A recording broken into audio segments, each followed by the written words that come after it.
Hello दोस्तों, कैसे हैं आप सब।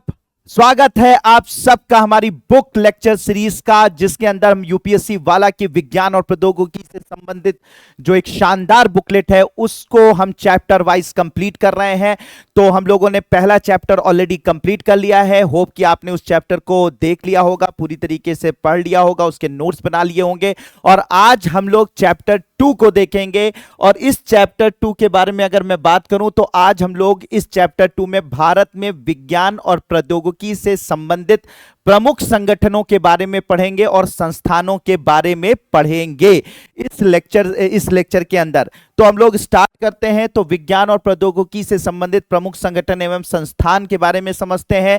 तो सबसे पहले विज्ञान और प्रौद्योगिकी विभाग डीएसटी के बारे में देखते हैं। भारत में जो विज्ञान और प्रौद्योगिकी से संबंधित जो भी अनुसंधान होता है, जो भी क्रियान्वयन होता है, यह सब जो है अंतर्गत आता है विज्ञान एवं प्रौद्योगिकी विभाग, department of science and technology के अंतर्गत आता है। अगर हम इसकी स्थापना की बात करें तो इसकी स्थापना 3 मई 1971 को हुई थी।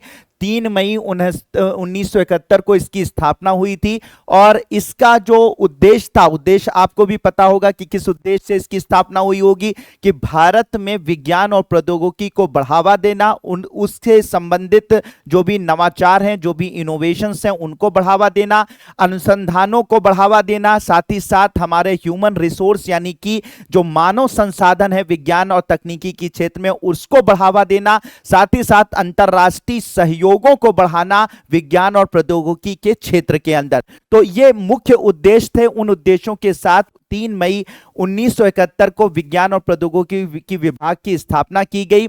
अब ये जो विज्ञान और प्रौद्योगिकी विभाग की बात अगर की जा रही है तो इसकी जो विशिष्ट परियोजनाएं और कार्यक्रम होते हैं उनमें इसकी कई जिम्मेदारियां होती हैं। यानी विज्ञान और प्रौद्योगिकी विभाग द्वारा प्रदान की गई विशिष्ट परियोजनाओं और कार्यक्रमों के लिए विभाग की प्रमुख जिम्मेदारियां क्या क्या होती हैं। पहली जिम्मेदारी होती है कि विज्ञान एवं प्रौद्योगिकी से संबंधित नीतियों का निर्माण, यानी विज्ञान और प्रौद्योगिकी से संबंधित कोई भी नीतियां भारत में बनेंगी तो उसकी जिम्मेदारी, उस नीति को बनाने की जिम्मेदारी जो है विज्ञान और प्रौद्योगिकी विभाग की है। इसके अलावा मंत्रिमंडल की वैज्ञानिक सलाहकार समिति से संबंधित मामले, यानी मंत्रिमंडल जो डिसाइड करेगा विज्ञान और प्रौद्योगिकी के क्षेत्र में जो भी नई दिशा निर्देश जारी करने होंगे या कोई कानून पास करना होगा, तो उसके लिए सलाहकार समिति से संबंधित मामलों को देखना, यानी सलाहकारी समिति की तरह से काम करना। इसके अलावा विज्ञान एवं प्रौद्योगिकी के नए क्षेत्रों को बढ़ावा देना। तो ये सब जो है मुख्य जिम्मेदारियां हैं जो विज्ञान और प्रौद्योगिकी विभाग की हैं।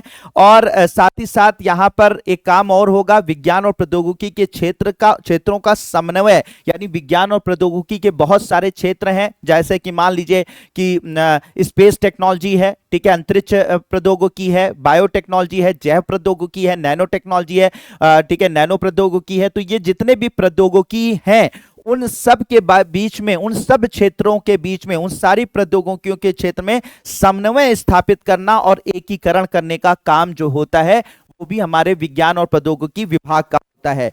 जहां आवश्यक हो वैज्ञानिक और तकनीकी सर्वेक्षण करना, कहीं पर भी अगर कोई सर्वे का काम करना है, कोई भी सर्वेक्षण का काम करना है, कहीं पर भी डेटा कलेक्ट करना है, तो उसका काम भी जो होता है वो विज्ञान और प्रौद्योगिकी विभाग का होता है। और अनुसंधान और विकास को प्रोत्साहित करना, यानी कि भारत में अनुसंधान, रिसर्च और डेवलपमेंट को क्या करना है, को प्रोत्साहित करना है, इंकरेज करना है, जिससे कि ज्यादा से ज्यादा लोग जो हैं वो अनुसंधान की, वैज्ञानिक अनुसंधान में आगे बढ़ें। इसके अलावा वैज्ञानिक अनुसंधान संस्थानों, वैज्ञानिक संघों और निकायों की सहायता और अनुदान प्रदान करना, यानी कि जो भी अनुसंधान मतलब कोई भी अनुसंधान भारत में हो रहा है या कोई भी ऐसी जो लेबोरेटरीज हैं, जो जहां पर रिसर्च हो रहा है, तो उनको अनुदान प्रदान करना, उनकी मदद करना, उनको पैसे जो है वो गवर्नमेंट से दिलाना, जिससे कि वो उनका रिसर्च वर्क जो है वो आगे बढ़ सके। तो ये सब काम है हमारे विज्ञान और प्रौद्योगिकी विभाग के अंदर, ठीक है। अब इसके अंतर्गत बहुत सारे जो है वो परिषद बनाई गई, बहुत सारी ऑर्गेनाइजेशंस बनाई गई, ठीक है, जिसमें से विज्ञान और इंजीनियरिंग अनुसंधान परिषद है, प्रौद्योगिकी प्रौद्योगिकी विकास बोर्ड और संबंधित अधिनियम बनाए गए, राष्ट्रीय विज्ञान और प्रौद्योगिकी संचार परिषद बनाई गई, राष्ट्रीय विज्ञान और प्रौद्योगिकी उद्यमिता विकास बोर्ड बनाया गया, अंतरराष्ट्रीय विज्ञान और प्रौद्योगिकी सहयोग बनाया गया। इसके अलावा विज्ञान और प्रौद्योगिकी विभाग के अंतर्गत विषय से संबंधित स्वायत्त विज्ञान और प्रौद्योगिकी संस्थान, जिनमें खगोल भौतिकी संस्थान और भूचुंबकत्व संस्थान शामिल है। मतलब इससे संबंधित जो और भी संस्थान बनाए गए, जिनमें से खगोल भौतिकी संस्थान और भूचुंबकत्व संस्थान शामिल है। विज्ञान और प्रौद्योगिकी विभाग द्वारा प्रचारित और वित्त पोषित व्यावसायिक विज्ञान एकेडमियां, यानी बहुत सारी एकेडमीज बनाई गई जो कि विज्ञान और प्रौद्योगिकी से संबंधित थी, जो कि DST department of science and technology के अंतर्गत इनको बनाया गया। अब आगे बात करें तो केंद्र, ये जो विज्ञान एवं प्रौद्योगिकी विभाग है, इससे संबंधित विज्ञान और प्रौद्योगिकी विभाग जो है केंद्र सरकार के विज्ञान एवं प्रौद्योगिकी विभाग जो है, उसके अंदर जो है बहुत सारे और भी विभाग इसके अंतर्गत आते हैं, जैसे कि महासागर विकास विभाग आता है, वैज्ञानिक एवं औद्योगिक अनुसंधान विभाग आता है, अंतरिक्ष विभाग आता है, जैव प्रौद्योगिकी विभाग आता है, परमाणु ऊर्जा विभाग आता है, वैज्ञानिक और औद्योगिक अनुसंधान परिषद आती है, विज्ञान एवं प्रौद्योगिकी विभाग। तो मतलब यह है जो department of science and technology है, उस department of science and technology के अंतर्गत बहुत सारे ऐसे विभाग जो इससे संबंधित हैं, वो कुछ इस तरीके से हैं, जिसमें महासागर विकास विभाग, वैज्ञानिक एवं औद्योगिक अनुसंधान विभाग, अंतरिक्ष विभाग, जैव प्रौद्योगिकी विभाग, परमाणु ऊर्जा विभाग, वैज्ञानिक और औद्योगिक अनुसंधान परिषद, ये सब इससे संबंधित हैं। ठीक है, संबंधित हैं। इसके अलावा भारत में जो है वो नैनो मिशन की शुरुआत की गई है,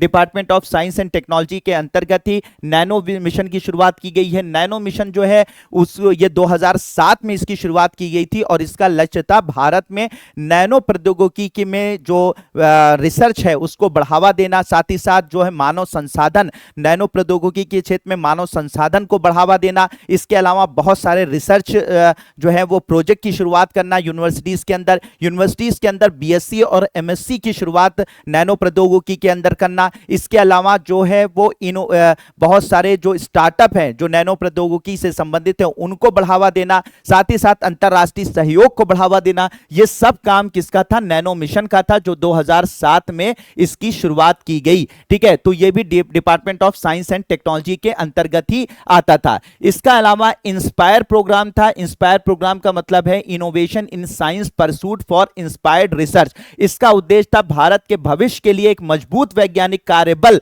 बनाने का लक्ष्य रखते हुए कम उम्र में विज्ञान में प्रतिभाओं को आकर्षित और सहायता प्रदान करना। तो इसमें यह था जो इंस्पायर प्रोग्राम था, यह भारत की बड़ी महत्वाकांक्षी परियोजना थी जो department of science and technology ने इसको शुरू किया था, जिसके अंतर्गत मामला यह हुआ था कि इंस्पायर प्रोग्राम के अंतर्गत हुआ यह था कि हम लोग क्या करेंगे कि जब कोई बच्चा 9, 10, 11, 12 में रहेगा तभी हम उसे मार्क करेंगे कि वो साइंस एंड टेक्नोलॉजी में उसका इंटरेस्ट है, साइंस एंड टेक्नोलॉजी में वो बहुत ही शानदार कर रहा है और भविष्य में साइंस एंड टेक्नोलॉजी के क्षेत्र में, विज्ञान और प्रौद्योगिकी के क्षेत्र में बहुत बेहतर कर पाएगा। तो हम उसे चिन्हित करेंगे। ठीक है, क्लास में जो है वो हम उसे चिन्हित करेंगे 11, 12 में, तो उसे स्पेशल जो है हम उसे सपोर्ट करेंगे जिससे कि वो आगे अपना कैरियर विज्ञान और प्रौद्योगिकी के रिसर्च के क्षेत्र में, इनोवेशन के क्षेत्र में बना पाए। तो उसके लिए यहां पर छात्रवृत्ति परियोजनाएं चलाई जा रही हैं इंस्पायर प्रोग्राम के अंतर्गत, जिसमें विज्ञान, प्रौद्योगिकी, इंजीनियरिंग और गणित के क्षेत्रों में अध्ययन करने के लिए कक्षा 6 से डॉक्टरेट स्तर तक के मेधावी छात्रों को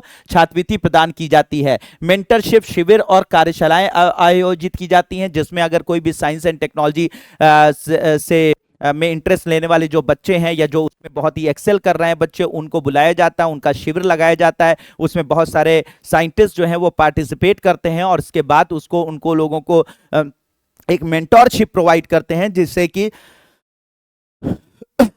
कि उनको सही डायरेक्शन में, उनको सही से डायरेक्शन दी जा सके, उनको सही से दिशा निर्देश दिए जा सके, जिससे वो अपने करियर में बेहतर कर पाए। इसके अलावा नवाचार पुरस्कारों की जो है वो एक तरीके से मतलब एक घोषणा की गई है। नवाचार पुरस्कार का मतलब अगर कोई कोई इनोवेशन करता है, कोई नई खोज करता है, कोई नया वैज्ञानिक प्रयोग करता है, कोई नई तकनीक उत्पन्न करता है, तो उस ऐसे बच्चों को ऐसे बच्चों को क्या किया जाता है, सपोर्ट किया जाता है, गवर्नमेंट उसे सपोर्ट करती है, उसको पैसे से सपोर्ट करती है, उसको जो है वो एकेडमिक लेवल पर सपोर्ट करती है। तो ये सब चीजें जो है, छात्रवृत्ति प्रदान करना, मेंटरशिप शिविर देना बनाना, नवाचार पुरस्कार जो है वो देना, ये सब काम जो है होते हैं इंस्पायर प्रोग्राम के अंतर्गत, भारत सरकार के इंस्पायर प्रोग्राम के अंतर्गत किए जाते हैं। ठीक है, किए जाते हैं। अब आगे बात करें तो बहुत सारी और भी महत्वपूर्ण पहल जो है वो डीएसटी के विज्ञान और प्रौद्योगिकी के क्षेत्र में की गई है। ठीक है, जैसे कि निधि कार्यक्रम की शुरुआत की गई है, क्यूरी कार्यक्रम, पर्स योजना, साथी योजना, सुदिति योजना, विज्ञान ज्योति योजना, अवसर पहल की गई है, अंतः विषय साइबर भौतिक प्रणालियों पर राष्ट्रीय मिशन शुरू किया गया है, महिला वैज्ञानिक योजना, किरण कार्यक्रम, नेक्टर कार्यक्रम, छाप योजना, ठीक है, इंस्पायर योजना, श्रीमान दिशा निर्देश, एसएसआर दिशा निर्देश, एसटीआई नीति, राष्ट्रीय भूस्थानिक नीति, ये सब जो है महत्वपूर्ण पहल है जो विज्ञान और प्रौद्योगिकी के क्षेत्र में भारत सरकार ने की है। ठीक है, ग्रामीण विकास के लिए विज्ञान और प्रौद्योगिकी की अगर बात की जाए तो एक प्रोग्राम चलाया गया है तारा, ठीक है, जिसे कहा जाता है ग्रामीण क्षेत्रों के लिए तकनीकी उन्नति, जिसे तारा प्रोग्राम कहा जाता है। इसमें उचित तकनीकी समाधान विकसित करने और लागू करने के लिए ग्रामीण क्षेत्रों में काम करने वाले विज्ञान और प्रौद्योगिकी सक्षम स्वैच्छिक संगठनों को दीर्घकालिक सहायता प्रदान की जाती है। मतलब यह हुआ कि अगर आप साइंस एंड टेक्नोलॉजी या इनोवेशन को या किसी भी तरीके की टेक्नोलॉजी का यूज करके अगर ग्रामीण विकास में आप मददगार साबित होते हैं और आपकी कोई संस्था है जो कि ग्रामीण विकास में तकनीक का उत्तम उपयोग कर रही है, जिससे कि ग्रामीण विकास के कार्यक्रम बहुत ही बेहतर ढंग से चल सके, उनमें मदद हो सके, ग्रामीणों की उन्नति हो सके, तो ऐसे जो संस्थान होते हैं, ऐसे जो ऑर्गेनाइजेशन होते हैं, स्वैच्छिक संगठन होते हैं, उनको क्या होती है, दीर्घकालिक सहायता गवर्नमेंट प्रदान करती है, लंबी उनको सहायता प्रदान करती है, उनकी मदद करती है, पैसों से उनकी मदद करती है, योजनाओं से उनकी मदद करती है। तो इसी प्रोग्राम को कहा गया है तारा। क्या कहा गया है? तारा, ग्रामीण क्षेत्रों के लिए तकनीकी उन्नति। इसके अलावा ग्रामीण महिलाओं के लिए सौर चूल्हे का विकास और तैनाती की गई है, यानी सौर चूल्हे यानी सौर जो ऊर्जा से चलने वाले जो चूल्हे हैं उनकी तैनाती की गई है, उनको ग्रामीण विकास में जो है वो शामिल किया गया है, जिससे कि घर घर में सौर ऊर्जा से चलने वाले चूल्हों की मदद ली जा रही है, जिससे कि पर्यावरण प्रदूषण जो है वो कम हो सके। साथ ही साथ जो ग्रामीण की जो महिलाएं होती हैं वो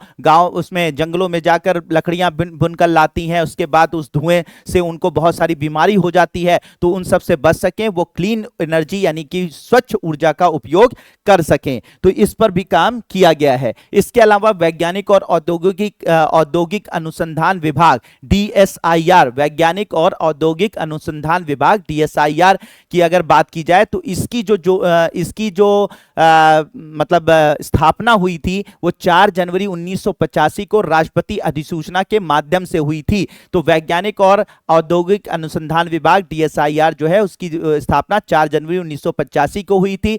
और वैज्ञानिक और औद्योगिक अनुसंधान विभाग को स्वदेशी प्रौद्योगिकी संवर्धन, मतलब इसका जो लक्ष्य था कि भैया already department of science and technology तो था ही, इसके अलावा इसकी क्या जरूरत हुई थी, तो भारत में जो स्वदेशी प्रौद्योगिकी है, यानी भारत में जो भारत की प्रौद्योगिकी है, जो भारत में उत्पन्न की गई है, भारत में जो उसको डेवलप किया गया है, या हमारे पूर्वजों ने उस ऐसी कोई साइंस एंड टेक्नोलॉजी, कोई ऐसा इनोवेशन किया था जो भारत के लोगों के लिए किया था या पूरी दुनिया में जो है वो बहुत मददगार साबित हो सकती है। तो जो भारत की ऊर्जा है, भारत की प्रौद्योगिकी है, जो इंडिजिनस है, ठीक है, जो देसी प्रौद्योगिकी, उसको बढ़ावा देने के लिए, ठीक है, बढ़ावा देने के लिए, इसके अलावा विज्ञान और प्रौद्योगिकी के विकास के लिए, उसके उपयोग के लिए, साथ ही साथ बहुत सारी तकनीकों के हस्तांतरण से संबंधित, ठीक है, संबंधित गतिविधियों को पूरा करने का अधिकार प्राप्त करने के लिए एग्जैक्टली वैज्ञानिक और औद्योगिक अनुसंधान विभाग की स्थापना की गई थी, ठीक है, की गई थी। अब इसका उद्देश्य तो आपको पता ही चल गया कि मैंने पहले ही बता दिया कि उद्योग और संस्थान केंद्रित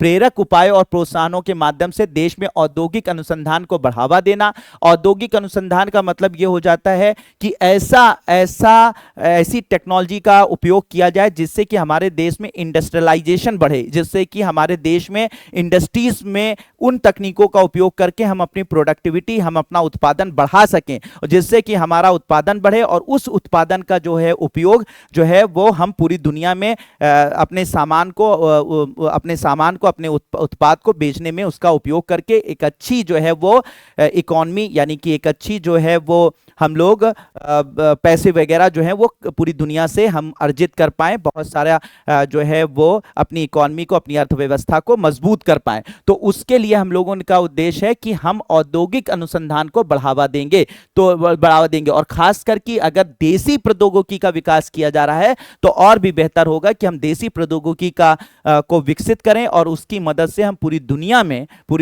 जो है वो औद्योगिक अनुसंधान के क्षेत्र में एक बहुत बड़ा बेंचमार्क स्थापित कर सकें और अपनी इंडस्ट्रीज को, अपने जो औद्योगिक वो हैं मतलब संस्थान हैं या फिर हमारी जो फैक्ट्रीज हैं उनमें ज्यादा से ज्यादा उत्पादन को बढ़ावा दिया जा सके। ठीक है, तो ये सब इनका वो है। और इसके अलावा जो भी नवाचार हो रहे हैं, जो भी नई टेक्नोलॉजी आ रही हैं, उनको जो है वो लोगों तक पहुंचाने का काम किया जा सके। ठीक है, लोगों तक पहुंचाने का काम किया जा सके। तो ये सब DSIR यानी इसके उद्देश्य हैं। इसके अलावा अगर बात की जाए तो यह राष्ट्रीय अनुसंधान विकास निगम के माध्यम से प्रौद्योगिकी के हस्तांतरण के लिए वैज्ञानिक प्रयोगशालाओं और औद्योगिक प्रतिष्ठानों के मध्य एक संबंध भी प्रदान करता है।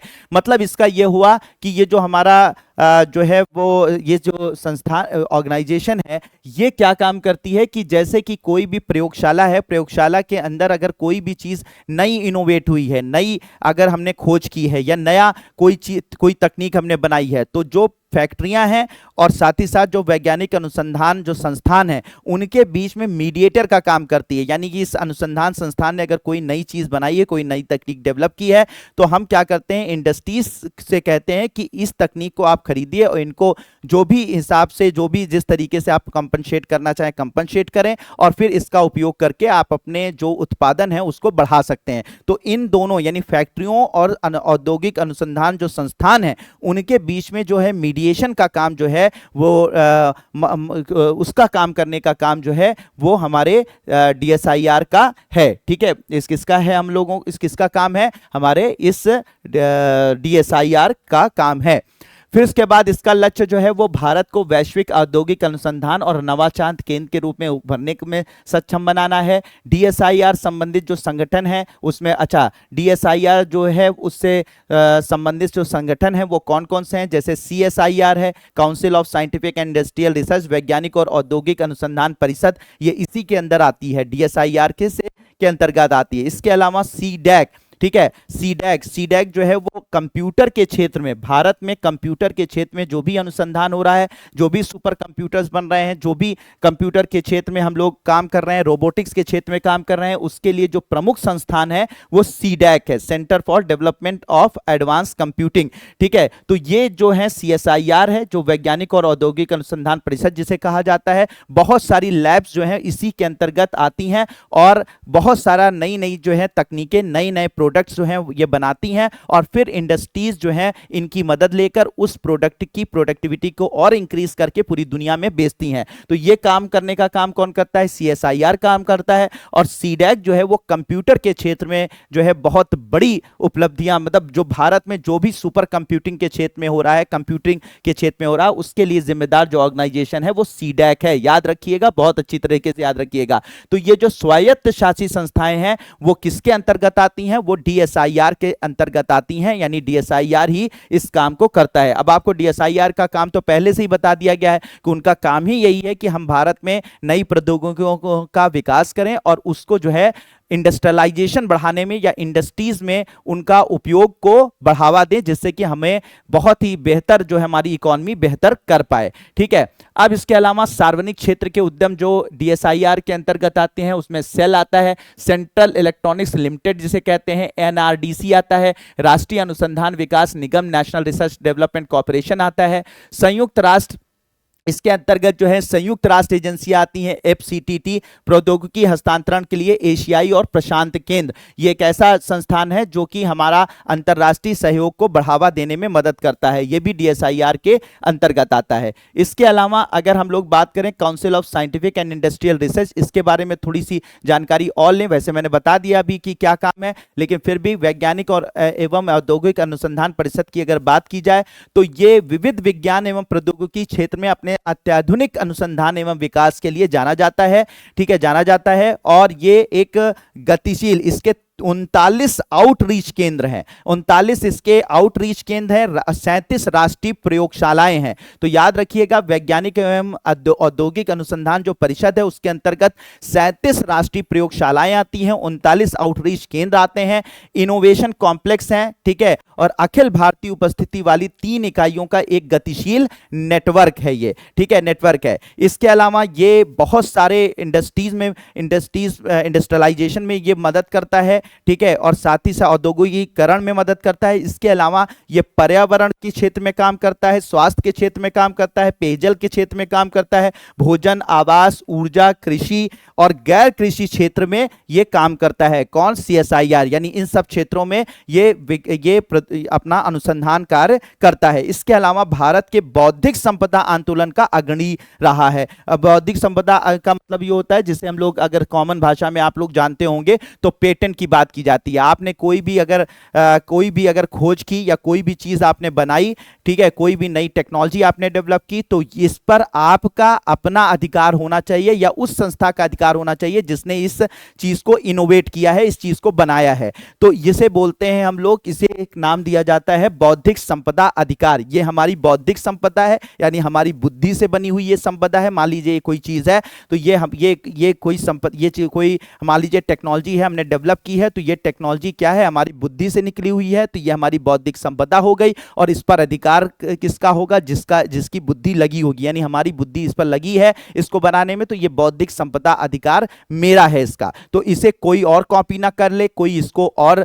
चुरा ना ले, इस टेक्नोलॉजी को कोई कॉपी ना करके पूरी दुनिया में जो है इसको बेच दे। तो इसके लिए हम इस बौद्धिक संपदा अधिकारों को संरक्षित करते हैं, सुरक्षित करते हैं। तो इसीलिए फिर क्या किया जाता है, अगर कोई भी चीज नई टेक्नोलॉजी डेवलप की जाती है, कोई नया इनोवेशन होता है, तो उनकी बौद्धिक संपदा अधिकारों को कह सकते हैं संरक्षित करने के लिए क्या किया जाता है कि अलग अलग कैटेगरी के अंदर अलग अलग चीजों को क्या किया जाता है कि उसको रजिस्टर्ड किया जाता है। जैसे मान लीजिए हमने इस चीज की खोज कर ली, ये पेन बहुत ही शानदार तरीके से हमने बना ली, तो हम इसको ले जाकर इसको क्या करेंगे, इसकी एक कैटेगरी होगी, उस कैटेगरी के अंतर्गत इसको रजिस्टर्ड करा देंगे कि देखो साहब, इस पेन को हमने बनाया है, ये मेरी बौद्धिक संपदा है और इस पर मेरा अधिकार है, बिना मेरे परमिशन के दुनिया में इसका उपयोग नहीं किया जा सकता है। तो इसको क्या किया जाता है, वो उसमें रजिस्टर्ड कर लिया जाता है। तो बहुत तरीके के रजिस्ट्रेशन के तरीके होते हैं, जैसे कि पेटेंट करवाना, ठीक है, इसके अलावा जो है वो आपकी पेटेंट कुछ लोग करवा लेते हैं, कुछ लोग कॉपीराइट ले लेते हैं, ठीक है, कुछ लोग और भी औद्योगिक कॉपीराइट ले लेते हैं। तो बहुत सारे तरीके उसके होते हैं। तो ये जो पेटेंट वाले काम के लिए, यानी कि बौद्धिक संपदा को संरक्षित करने के लिए 2021-22 के दौरान लगभग 229 भारतीय पेटेंट और 202 विदेशी पेटेंट पंजीकृत किए गए हैं, ठीक है। किसने करवाए हैं? सीएसआईआर ने करवाए हैं, council of scientific and industrial research ने करवाए हैं। तो होप कि आप लोगों को ये बातें समझ में आ रही होंगी। अब सीएसआईआर का जो मुख्यालय है वो कहां पर मौजूद है? नई दिल्ली में, भारत में स्थित है। ये कहां पर स्थित है? नई दिल्ली, भारत में स्थित है ये। और इसके अलावा इसके बहुत सारे प्रयोगशालाएं और अनुसंधान संस्थान जो हैं वो मौजूद हैं। भारत में मैंने पहले भी बताया 38 से अधिक अनुसंधान प्रयोगशालाएं और संस्थान स्थित हैं जो सीएसआईआर के अंतर्गत आते हैं और अलग अलग क्षेत्रों में ये काम करते हैं। ये सारी बातें आपको पहले ही बताई जा चुकी हैं। इसके अलावा क्षेत्रीय विज्ञान केंद्र, इसके क्षेत्रीय विज्ञान केंद्र की बात की जाए तो क्षेत्रीय विज्ञान केंद्र इसके अंतर्गत आते हैं। क्षेत्रीय विज्ञान केंद्रों में क्या होता है कि जो है रीजनल साइंस सेंटर्स होते हैं। रीजनल साइंस सेंटर में क्या होता है, विज्ञान और प्रौद्योगिकी के क्षेत्र में जो चीजें हो रही हैं उनकी अवेयरनेस को बढ़ावा देना, यानी उनके बारे में लोगों को बताना, जन जन तक उस सूचनाओं को पहुंचाना कि विज्ञान और प्रौद्योगिकी के क्षेत्र में भारत क्या क्या कर रहा है, किस किस तरीके से काम कर रहा है, ठीक है, कर रहा है। इसके अलावा विज्ञान और प्रौद्योगिकी से संबंधित अवेयरनेस को फैलाना कि सबके अंदर विज्ञान से संबंधित जो भी कॉन्सेप्ट हैं उनका संचार हो सके, तो उनके मॉडल बनाना, ठीक है, उनके जो है वो एक तरीके से कह सकते हैं कि एग्जीबिशंस लगाना, ठीक है, एग्जीबिशंस लगाना, ये सब काम जो है वो रीजनल साइंस सेंटर के अंतर्गत किया जाता है। तो इसको तो विभिन्न प्रकार से विभिन्न क्षेत्रों में फैले हुए वैज्ञानिक जागरूकता और जमीनी स्तर पर नवाचार को बढ़ावा देने का काम क्षेत्रीय विज्ञान केंद्र कर रहे हैं और ये इसके अंतर्गत आते हैं, ठीक है, इसके अंतर्गत आते हैं। CSIR का दृष्टिकोण क्या है? आत्मनिर्भर भारत के सपने को पूरा करने के लिए सतत समाधान और क्षमता निर्माण विकसित कर नवीन विज्ञान और प्रौद्योगिकी विश्व स्तर पर प्रतिस्पर्धी अनुसंधान एवं विकास के माध्यम से भारत के नागरिकों के जीवन की गुणवत्ता को बढ़ाएं। ये इसका मिशन है, ये इसका दृष्टिकोण है। किसका? CSIR का ये दृष्टिकोण है, ठीक है। ऊर्जा क्षेत्र में स्केलेबल और सतत हरित प्रौद्योगिकियों का निर्माण और प्रदर्शन करना भी इसका काम है। अंतर्राष्ट्रीय मानकों को पूरा करना इसका काम है। कोई भी अगर रिसर्च हो रहा है तो अंतर्राष्ट्रीय मानकों के रूप में इसको पूरा करना है। इसके अलावा स्थानीय और वैश्विक लाभों के लिए सतत धातुओं और सामग्रियों उत्पादन और प्रसंस्करण, उनके उपयोग और पुनः उपयोग को प्रेरित और अनुकूलित करना इसका काम है। क्षमता निर्माण काम है। पोषण सुरक्षा सुनिश्चित करना है। क्षमता निर्माण, लोगों के अंदर जो कैपेसिटी बिल्डिंग वाला काम होता है वो इसके अंतर्गत किया जाता है, ठीक है। इसके अलावा जो भी फैक्ट्रीज हैं, जो भी कंपनियां, फैक्ट्रियां, जो भी उद्योग काम कर रहे हैं उनमें जीरो कार्बन इमिशन हो सके। धीरे धीरे हम क्या है, सतत पर्यावरणीय जो काम कर सकें, ऐसा पर्यावरण धारणी जो विकास है उसको बढ़ावा दे सकें, एक तरीके से सस्टेनेबल डेवलपमेंट कर सकें, उसको भी प्रमोट करने का काम CSIR का होता है, ठीक है। इसके अलावा CSIR के बाद हम लोग आते हैं, CSIR के बारे में हम लोगों ने जाना। अब CSIR के बाद हम लोग आते हैं परमाणु ऊर्जा विभाग। परमाणु ऊर्जा विभाग यानी डिपार्टमेंट ऑफ एटॉमिक एनर्जी कहा जाता है। इसकी जो स्थापना हुई है 3 अगस्त 1954 को हुई है। 3 अगस्त 1954 को ही है को राष्ट्रपति आदेश के माध्यम से प्रधानमंत्री के प्रत्यक्ष प्रभार के तहत इसकी स्थापना हुई है। अब ये 1958 में परमाणु ऊर्जा अनुसंधान के महत्वपूर्ण उपलब्धियों को देखते हुए परमाणु ऊर्जा कार्यक्रम की देखरेख और विस्तार करने के लिए कार्यकारी अधिकार के साथ परमाणु ऊर्जा आयोग की स्थापना की गई थी। 1 मार्च 1958 को सरकार के संकल्प द्वारा अधिदेशित आयोग परमाणु ऊर्जा विभाग के लिए नीतियां तैयार करता है। तो कुल मिलाकर भारत में होता क्या है कि भारत में देखिए ऐसे तो बहुत सारे काम होते हैं, लेकिन मुख्य काम क्या है, भारत में परमाणु ऊर्जा के कार्यक्रम। अब देखिए परमाणु ऊर्जा की अगर बात की जाती है तो मैं आपको मोटी मोटी बात बताता हूं। तो ये जो परमाणु ऊर्जा है, अब इस परमाणु ऊर्जा की अगर बात की जा रही है तो परमाणु ऊर्जा का उपयोग जो है वो विद्युत उत्पादन में भी किया जाता है, ठीक है, विद्युत उत्पादन में भी किया जाता है। और विद्युत उत्पादन में करने के लिए 2 तरीके का काम किया जाता है। एक परमाणु ऊर्जा परमाणु ऊर्जा से जो विद्युत उत्पादन की जाती है उसमें मामला क्या होता है, एक तरीका होता है आपका फ्यूजन एनर्जी यानी विखंडन से ऊर्जा, ठीक है, विखंडन से ऊर्जा। तो इसमें क्या होता है, परमाणु रिएक्टर्स बनाए जा रहे हैं जिसमें विखंडन ऊर्जा से चलने वाले परमाणु रिएक्टर बनाए जा रहे हैं, ठीक है, परमाणु रिएक्टर बनाए जा रहे हैं। तो ये जो परमाणु रिएक्टर विखंडन ऊर्जा से, जिसमें यूरेनियम 235 या प्लूटोनियम का उपयोग किया जाता है, तो यूरेनियम 235 या प्लूटोनियम का उपयोग करके उनको तोड़कर ऊर्जा प्राप्त की जाती है और फिर उस ऊर्जा को विद्युत ऊर्जा में बदला जाता है और पूरे देश में विद्युत आपूर्ति की जाती है। तो इस तरीके के जो परमाणु रिएक्टर बनाए जा रहे हैं जो कि विखंडन ऊर्जा उत्पन्न करते हैं, इस तरीके के जो परमाणु रिएक्टर्स हैं उनको बनाने में जो है वो डिपार्टमेंट ऑफ एटॉमिक एनर्जी का उपयोग, डिपार्टमेंट ऑफ एटॉमिक एनर्जी के अंतर्गत ही, यानी डिपार्टमेंट जो भारत का परमाणु ऊर्जा विभाग है उसी के अंतर्गत ये सारे के सारे रिएक्टर स्थापित किए जाते हैं, यानी उसी के दिशा निर्देशों के अनुसार जो है भारत में जो है रिएक्टर को स्थापित किया जाता है। इसके अलावा आजकल चल रही है संलयन ऊर्जा की बात की जा रही है। संलयन ऊर्जा का मतलब यह होता है कि हाइड्रोजन के समस्थानिकों को जोड़कर हीलियम में बदलकर ऊर्जा प्राप्त करना। तो संलयन ऊर्जा जो है वो हाइड्रोजन के समस्थानिकों को जोड़कर, यानी कि 1s2 हाइड्रोजन के समस्थानिक होते हैं, 1s3 को जोड़कर हीलियम में बदला जाता है और फिर इससे ऊर्जा प्राप्त की जाती है। तो इस तरीके की जो ऊर्जा प्राप्त की जाती है उसे संलयन ऊर्जा के नाम से जाना जाता है।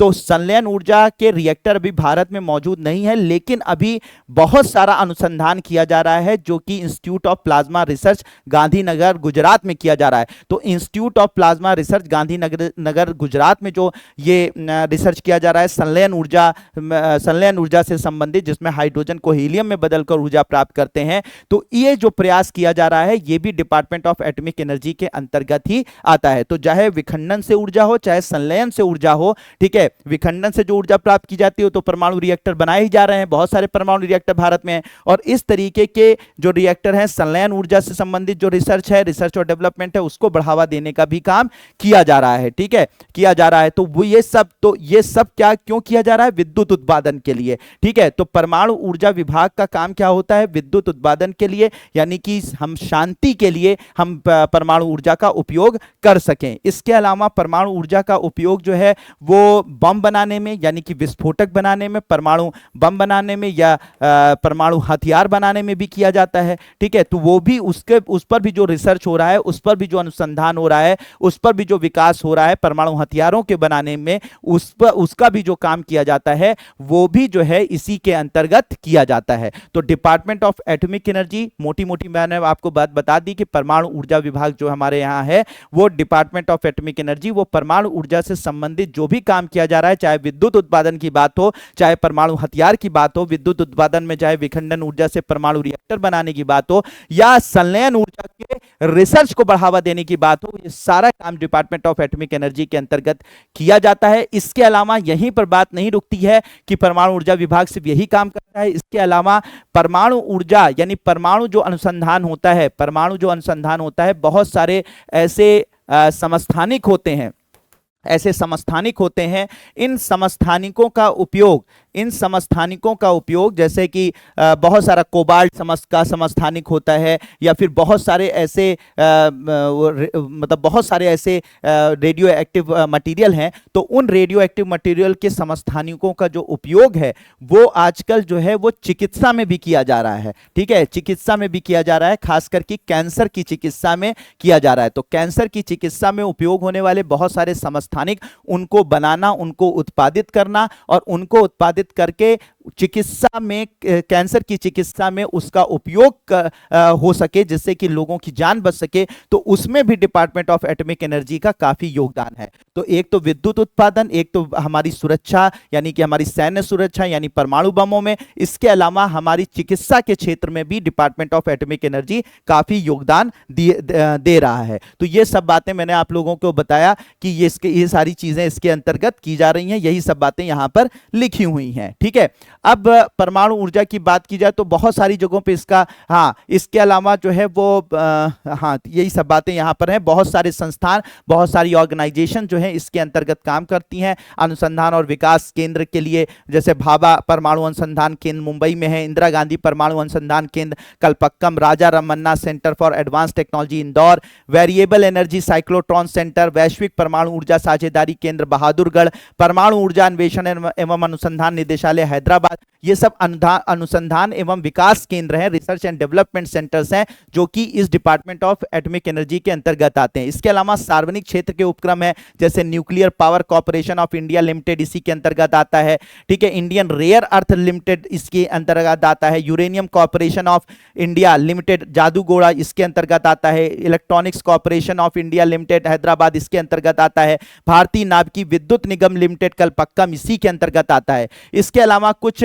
इंडस्ट्रियल ऑर्गेनाइजेशन है, औद्योगिक संगठन है, जैसे कि भारी जल बोर्ड संगठन, जहां पे भारी जल यानी D2O का निर्माण होता है, भारी जल का निर्माण होता है, वो इसके अंतर्गत आता है। परमाणु ईंधन परिसर हैदराबाद, विकिरण एवं आइसोटोप प्रौद्योगिकी बोर्ड नई मुंबई, ठीक है। इसके अलावा सेवा संगठन क्रय एवं भंडार निदेशालय, निर्माण सेवा एवं संपदा प्रबंधन निदेशालय, सामान्य सेवा संगठन कलपक्कम, ये सब इनके अंतर्गत आते हैं। तो मतलब ये है कि टाटा मेमोरियल सेंटर, जो टाटा कैंसर इंस्टीट्यूट के अंदर जो ये मदद करते हैं आपकी चिकित्सा के क्षेत्र में, तो ये सब चीजें जो हैं इन सब के अंतर्गत आती हैं, ठीक है। मतलब टाटा मेमोरियल इंस्टीट्यूट नहीं आता, लेकिन टाटा मेमोरियल सेंटर आता है मुंबई के अंदर, जो है इनके डिपार्टमेंट ऑफ एटॉमिक एनर्जी जो है वो इसको मतलब एक तरीके से अपनी जो है अनुसंधानी जो है वो मदद करती है, रिसर्च में इसकी मदद करती है, ठीक है। अब इसकी बात की जाएगी। इसके अलावा तो मैंने ये सारी बातें आपको बता दी, ये सारी बातें ही आगे यहाँ पर लिखी हुई हैं। इसके अलावा भारत में अंतरिक्ष विभाग, तो डिपार्टमेंट ऑफ एटॉमिक एनर्जी के बाद भारत में अंतरिक्ष विभाग आता है। अब भारत में अंतरिक्ष विभाग का काम क्या होगा? भारत में अंतरिक्ष विभाग का काम ये होता है कि भारत में अंतरिक्ष में होने वाले अनुसंधान को बढ़ावा देना, भारत में जो है सैटेलाइट्स का निर्माण करना। ठीक है, तो भारत के जो अंतरिक्ष विभाग है वो क्या काम करता है? पहला तो यहाँ पर जो भी कुछ अनुसंधान हो रहा है आपके मतलब इसमें अंतरिक्ष के क्षेत्र में, तो अनुसंधान को बढ़ावा देना। इसके अलावा भारत में जो सैटेलाइट हैं, ठीक है, उनके निर्माण में, सैटेलाइट निर्माण में ये काम करता है भारत का अंतरिक्ष विभाग। इसके अलावा जो है लॉन्च व्हीकल यानी प्रक्षेपण यान, यानी जिससे कि सैटेलाइट को भेजा जाता है, उनके निर्माण में ये काम करता है। इसके अलावा जो है अंतर्राष्ट्रीय जो है सहयोग को बढ़ावा देने का काम अंतरिक्ष के क्षेत्र में, ये सब काम जो है वो अंतरिक्ष विभाग के अंतर्गत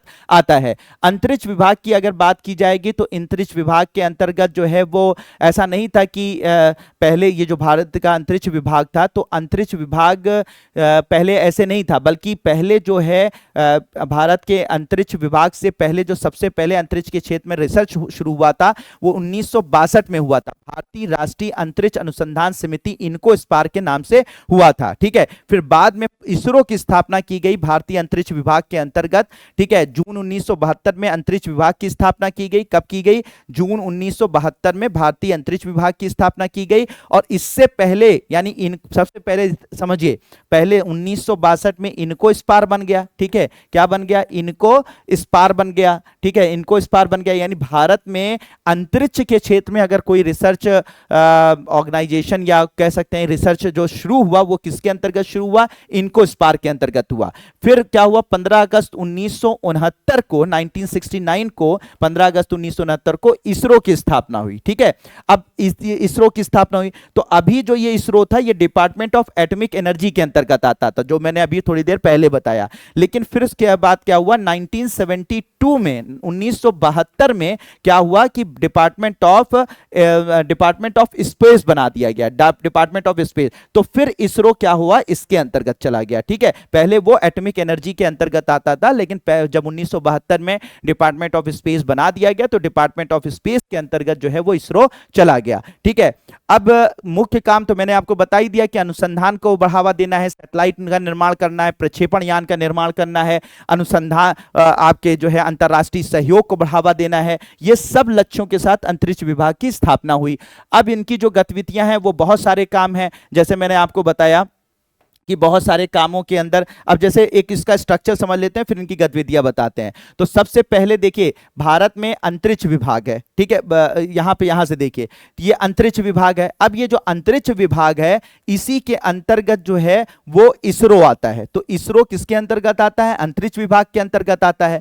इसके अलावा इसी अंतरिक्ष विभाग के अंदर बहुत सारी लैब्स आती हैं, बहुत सारी प्रयोगशालाएं आती हैं, जैसे PRL है, NARL है, NISAC है, SCL, ये सब बहुत सारी अंतरिक्ष के क्षेत्र में रिसर्च करने वाली ये क्या है? ये लैब्स हैं। ठीक है, ये संगठन है जो ये लैब्स होती हैं, तो ये भी अंतरिक्ष विभाग के अंतर्गत आती हैं। इसके अलावा अंतरिक्ष विभाग के अंदर इसरो आता है और अंतरिक्ष विभाग के अंदर क्या होता है कि कुछ हमारी कह सकते हैं कोई कुछ ऐसी ऑर्गेनाइजेशन, कुछ ऐसे संगठन आते हैं जो क्या करते हैं कि दुनिया एक तरीके से कमर्शियल, यानी कि एक तरीके से कह सकते हैं कि अगर मान लीजिए अंतरिक्ष के क्षेत्र में मान लीजिए हम कोई सैटेलाइट बना रहे हैं, तो सैटेलाइट के बहुत सारे जो छोटे छोटे पार्ट्स होते हैं वो अलग अलग कंपनियों से, अलग अलग फैक्ट्रियों से हम लेते हैं। तो एग्जैक्टली उन फैक्ट्रियों से और हमारे इसरो के बीच में या हमारे अंतरिक्ष विभाग के बीच में, तो उन फैक्ट्रियों से जो छोटे छोटे पार्ट्स बनाते हैं हमारे अंतरिक्ष विभाग या इसरो जो कि सैटेलाइट को बना रहा है, तो उसके बीच में समन्वय स्थापित करने के लिए, ठीक है, एक तरीके से कह सकते हैं उनके बीच में जो है कमर्शियल स्थिति उत्पन्न करने के लिए जो है कुछ ऑर्गेनाइजेशन बनाई गई, जिसमें से एक एंट्रिक्स थी। ठीक है, एंट्रिक्स थी। इसके अलावा अगर हम कोई सैटेलाइट बना लेते हैं और कोई विदेशी आता है, कहता है कि हमारा भी एक ऐसा सैटेलाइट बनाकर हमारे सैटेलाइट को आप भेज दीजिए। तो उनके बीच में यानी विदेशियों के बीच में और हमारे इसरो या डिपार्टमेंट ऑफ स्पेस के बीच में जो मीडिएटर का काम कर रहा था वो एंट्रिक्स कर रहा था, या फैक्ट्रियां थी और हमारे जो इसरो था या फिर हमारे डिपार्टमेंट ऑफ स्पेस था उसके बीच में मीडिएटर का काम, फैक्ट्रियों के बीच में जो छोटे छोटे पार्ट्स बनाती हैं सैटेलाइट के या लॉन्च व्हीकल के, उनके बीच में मीडिएटर का काम कौन कर रहा था? एंट्रिक्स कर रहा था। ठीक है, लेकिन एंट्रिक्स वक्त के हिसाब से क्या होता गया, जो धीरे धीरे जो है ये मतलब अपने आप को जो है वो कह सकते हैं कि मतलब पूरी तरीके से उस तरह से काम नहीं कर रहा था जिस तरह से अभी नई जनरेशन में काम करने की जरूरत है। तो अभी ये एंट्रिक्स विभाग ऑलरेडी है। ठीक है, ये एक तरीके से कमर्शियल ऑर्गेनाइजेशन है, डिपार्टमेंट ऑफ स्पेस के अंतर्गत आती है, यानी कि भारत के अंतरिक्ष विभाग के अंतर्गत आती है। लेकिन इसके अलावा भी 2 अन्य विभाग भी बना दिए गए, उसके बारे में हम लोग अभी आगे बात करें। बाद में इनमें करप्शन वगैरह के भी चार्जेस लग गए, इसलिए फिर क्या हुआ कि इसको रहने दिया गया। लेकिन साथ ही साथ 2 अभी कमर्शियल ऑर्गेनाइजेशंस और भी बना दी गई हैं जिन पर अभी हम लोग बात करेंगे। ठीक है, तो कुल मिलाकर मामला यह हुआ कि अंतरिक्ष विभाग रहा। ठीक है, अंतरिक्ष विभाग के अंदर इसरो रहे, कुछ लैब्स आ गई, इसके अलावा एंट्रिक्स यानी कमर्शियल ऑर्गेनाइजेशन, ठीक है, कमर्शियल ऑर्गेनाइजेशन आ गई।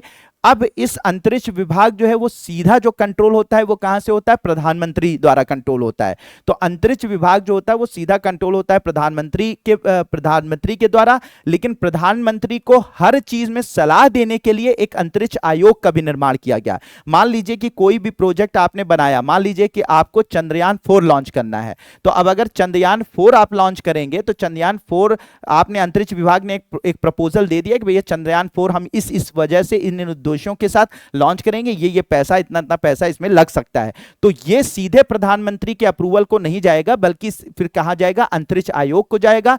अंतरिक्ष आयोग में बहुत सारे मेंबर्स होते हैं, अलग अलग फील्ड के होते हैं, कुछ इकोनॉमी के फील्ड के होते हैं, कुछ साइंटिफिक फील्ड के होते हैं, कुछ सीनियर आईएएस ऑफिसर होते हैं, कुछ हमारे डिफेंस एक्सपर्ट होते हैं, वो सब अंतरिक्ष आयोग के सदस्य होते हैं। तो जब यहां पर कोई भी प्रपोजल अंतरिक्ष विभाग द्वारा दिया जाता है तो उस प्रपोजल को अंतरिक्ष आयोग में भेजा जाता है। अंतरिक्ष आयोग क्या काम करता है? उस प्रपोजल पर यानी उसके जो मेंबर्स होते हैं उस प्रपोजल पर अपना विचार व्यक्त करते हैं, अपनी एक्सपर्ट राय रखते हैं, और फिर उसके बाद अपनी एक्सपर्ट राय को, जब उनकी एक्सपर्ट राय इकट्ठा करके फिर उसको सलाह दी जाती है किसको? प्रधानमंत्री को, कि वो इस प्रोजेक्ट को पास करें या ना करें। ठीक है, सलाह दी जाती है। अब प्रधानमंत्री की अपनी उस पर है कि वो उस प्रोजेक्ट को पास करना चाहे या नहीं पास करना चाहे, ये प्रधानमंत्री जी की अपनी एक जो है वो पावर में होता है। लेकिन उनको सलाह देने का काम कौन करता है? अंतरिक्ष आयोग करता है। अंतरिक्ष आयोग कई मेंबर से बना होता है, कई एक्सपर्ट मेंबर से बना होता है। तो मतलब यह हुआ चंद्रयान 4 का अगर प्रोजेक्ट गया अंतरिक्ष विभाग के द्वारा तो कहां पे जाएगा? आयोग में जाएगा। आयोग में डिस्कशन होगा, फिर यह आयोग जैसा कहेगा, सलाह देगा, उस सलाह के को मानने या ना मानने का अधिकार इन प्रधानमंत्री जी के पास है। उसके हिसाब से यह डिसीजन लेंगे कि चंद्रयान 4 को अनुमति दी जाए या ना दी जाए। ठीक, तो मतलब यह हो गया प्रधानमंत्री सबसे मतलब सर्वोच्च रहा, और प्रधानमंत्री के नीचे आया अंतरिक्ष आयोग, फिर अंतरिक्ष आयोग जो है के नीचे आया अंतरिक्ष विभाग, और फिर उसके बाद इसरो आता है। ठीक है, तो इसरो कोई प्रपोजल देगा, अंतरिक्ष विभाग के पास जाएगा, अंतरिक्ष विभाग उसको अंतरिक्ष आयोग में भेजेगा, फिर अंतरिक्ष आयोग सलाह देगा प्रधानमंत्री को। तो इस तरीके से काम चलता है। इसके अलावा इसरो, मुझे लगता है बिल्कुल आपको क्लियर हो गया होगा, इधर इसरो जो है इसके अंतर्गत भी बहुत सारी लैब्स, बहुत सारी प्रयोगशालाएं, बहुत सारे रिसर्च ऑर्गेनाइजेशंस आती हैं, जो कि बहुत सारी हैं, जिनके आपको नाम याद रखने की जरूरत नहीं है, तो अब आपको समझ में आ गया होगा। तो बहुत सारी जो है रिसर्च लैब इसरो के अंतर्गत, इसरो जो है वो अंतरिक्ष विभाग के अंतर्गत, अंतरिक्ष विभाग के अंतर्गत और भी प्रयोगशालाएं, और साथ ही साथ कमर्शियल यानी कि जो कमर्शियल ऑर्गेनाइजेशंस भी आती हैं। ठीक है, और फिर उसके बाद उनके ऊपर प्रधानमंत्री और उनको सलाह देने के लिए अंतरिक्ष आयोग बना हुआ है। ठीक है, तो इस तरीके से ये पूरा का पूरा सिस्टम काम करता है। अब क्या होता है कि बहुत सारी चीजें इन्होंने जो हमारे जो अंतरिक्ष विभाग है, ठीक है, अंतरिक्ष विभाग है, उसने बहुत सारे काम करता रहता है। मैंने जैसा बताया कि सैटेलाइट्स, ये सारी चीजें। एंट्रिक्स कॉर्पोरेशन लिमिटेड के बारे में आपको मैंने बता ही दिया कि एंट्रिक्स कॉर्पोरेशन लिमिटेड का क्या महत्व होता है, क्या इसका यूज होता है, ये मैंने आपको बता ही दिया कि एक तरीके से कमर्शियल ऑर्गेनाइजेशन है। ठीक है, एंट्रिक्स कॉर्पोरेशन लिमिटेड बेंगलुरु अंतरिक्ष विभाग के प्रशासनिक नियंत्रण के तहत भारत सरकार की पूर्ण स्वामित्व वाली कंपनी है। ठीक है, एंट्रिक्स कॉर्पोरेशन लिमिटेड को अंतरिक्ष उत्पादों, तकनीकी परामर्श सेवाओं और इसरो द्वारा विकसित प्रौद्योगिकियों के हस्तांतरण के प्रचार और वाणिज्यिक दोहन उपग्रहण के लिए इसरो की विपणन शाखा के रूप में सितंबर 1992 में भारत सरकार के स्वामित्व वाली एक निजी लिमिटेड कंपनी के रूप में शामिल किया गया था। तो मैंने आपको पहले ही बता दिया कि एक वाणिज्यिक यानी कमर्शियल ऑर्गेनाइजेशन है। ठीक है, अब इसके बाद इसमें बहुत सारी दिक्कतें आई, उसके बाद क्या मैंने बताया कि नई कुछ ऑर्गेनाइजेशन इसके अंतर्गत बनाई गई, जिनमें से एक ऑर्गेनाइजेशन रही न्यू स्पेस इंडिया लिमिटेड। तो अब न्यू स्पेस इंडिया लिमिटेड क्या है? न्यू स्पेस इंडिया लिमिटेड जैसा काम जो है एंट्रिक्स कर रही थी वैसा ही काम करेगी, लेकिन आज की जो चुनौतियां हैं अंतरिक्ष से संबंधित, जो आज भारत सरकार की चुनौतियां हैं या आज की जो अंतरिक्ष से संबंधित, अंतरिक्ष प्रौद्योगिकी से संबंधित जो चुनौतियां, उनको देखते हुए आज के समय में जो वाणिज्यिक निर्णय होगा, कमर्शियल जो है वो जो निर्णय लिए जाएंगे, कमर्शियल जो डिसीजंस लिए जाएंगे, उनमें बहुत ही बेहतरीन तरीके से काम कर रही है new space India limited. New space India limited का काम क्या होता है, एनएसआईएल का काम क्या होता है? मैंने जैसा पहले बताया कि मान लीजिए कि कोई भी अगर फैक्ट्री है, मान लीजिए वो सैटेलाइट के कुछ प्रोडक्ट बना रही है, तो उसको लाकर हमारे डिपार्टमेंट ऑफ स्पेस में या इसरो के अंतर्गत उसको इसरो के बीच में मीडिएशन का काम करना। इसके अलावा अगर इसरो जो है मान लीजिए कोई सैटेलाइट बनाती है और कोई दूसरा विदेशी या देशी कंपनी, कोई देशी कंपनी है, देशी या विदेशी कंपनी है, वो अपने सैटेलाइट को लॉन्च करवाना चाहती है अपने पर्सनल यूज के लिए, तो ऐसी कंडीशन में क्या होगा, ये संपर्क करेंगे एनएसआईएल से। एनएसआईएल कहेगी कि भाई ये देशी या विदेशी कंपनी जो है वो आपसे एक सैटेलाइट लॉन्च करवाना चाहती है इस काम के लिए। तो ये देशी या विदेशी कंपनी क्या करेगी? पेमेंट करेगी। किसको पेमेंट करेगी? एनएसआईएल को। और एनएसआईएल किसको पेमेंट कर देगी? हमारे डिपार्टमेंट ऑफ स्पेस या इसरो को कर देगी। और इसरो क्या करेगा? इस सैटेलाइट को बनाकर या इस सैटेलाइट, वो सैटेलाइट दे देंगे या जो भी होगा, मतलब कुल मिला के सैटेलाइट को बनाकर सैटेलाइट को क्या करेगा? इस देशी या विदेशी कंपनी के लिए लॉन्च कर देगा। तो एनएसआईएल जो है वो आज के वक्त में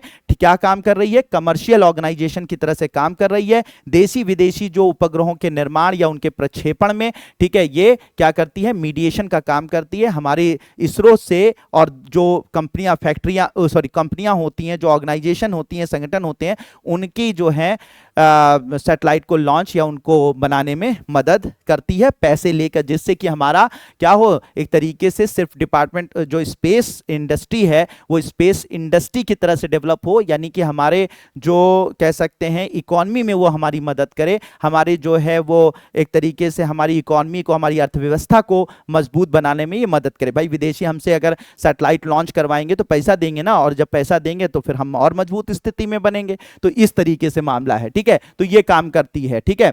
तो अभी आज के वक्त में इसके अलावा एक और ऑर्गेनाइजेशन शामिल की गई है, एक और कौन सी है भाई? एक और है अभी हाल फिलहाल में, जिसे वो बोला गया, इन स्पेस बोला गया है। अब इन स्पेस का काम क्या है? इस इन स्पेस का काम समझ लीजिए क्या है। अब होता क्या है कि अभी पूरी दुनिया में हुआ क्या था कि जो स्पेस टेक्नोलॉजी थी, वो स्पेस जो टेक्नोलॉजी थी, ये स्पेस टेक्नोलॉजी असल में होता क्या था कि सिर्फ और सिर्फ गवर्नमेंट इसको कंट्रोल करती थी। तो स्पेस टेक्नोलॉजी को कंट्रोल कौन करती थी? गवर्नमेंट करती थी।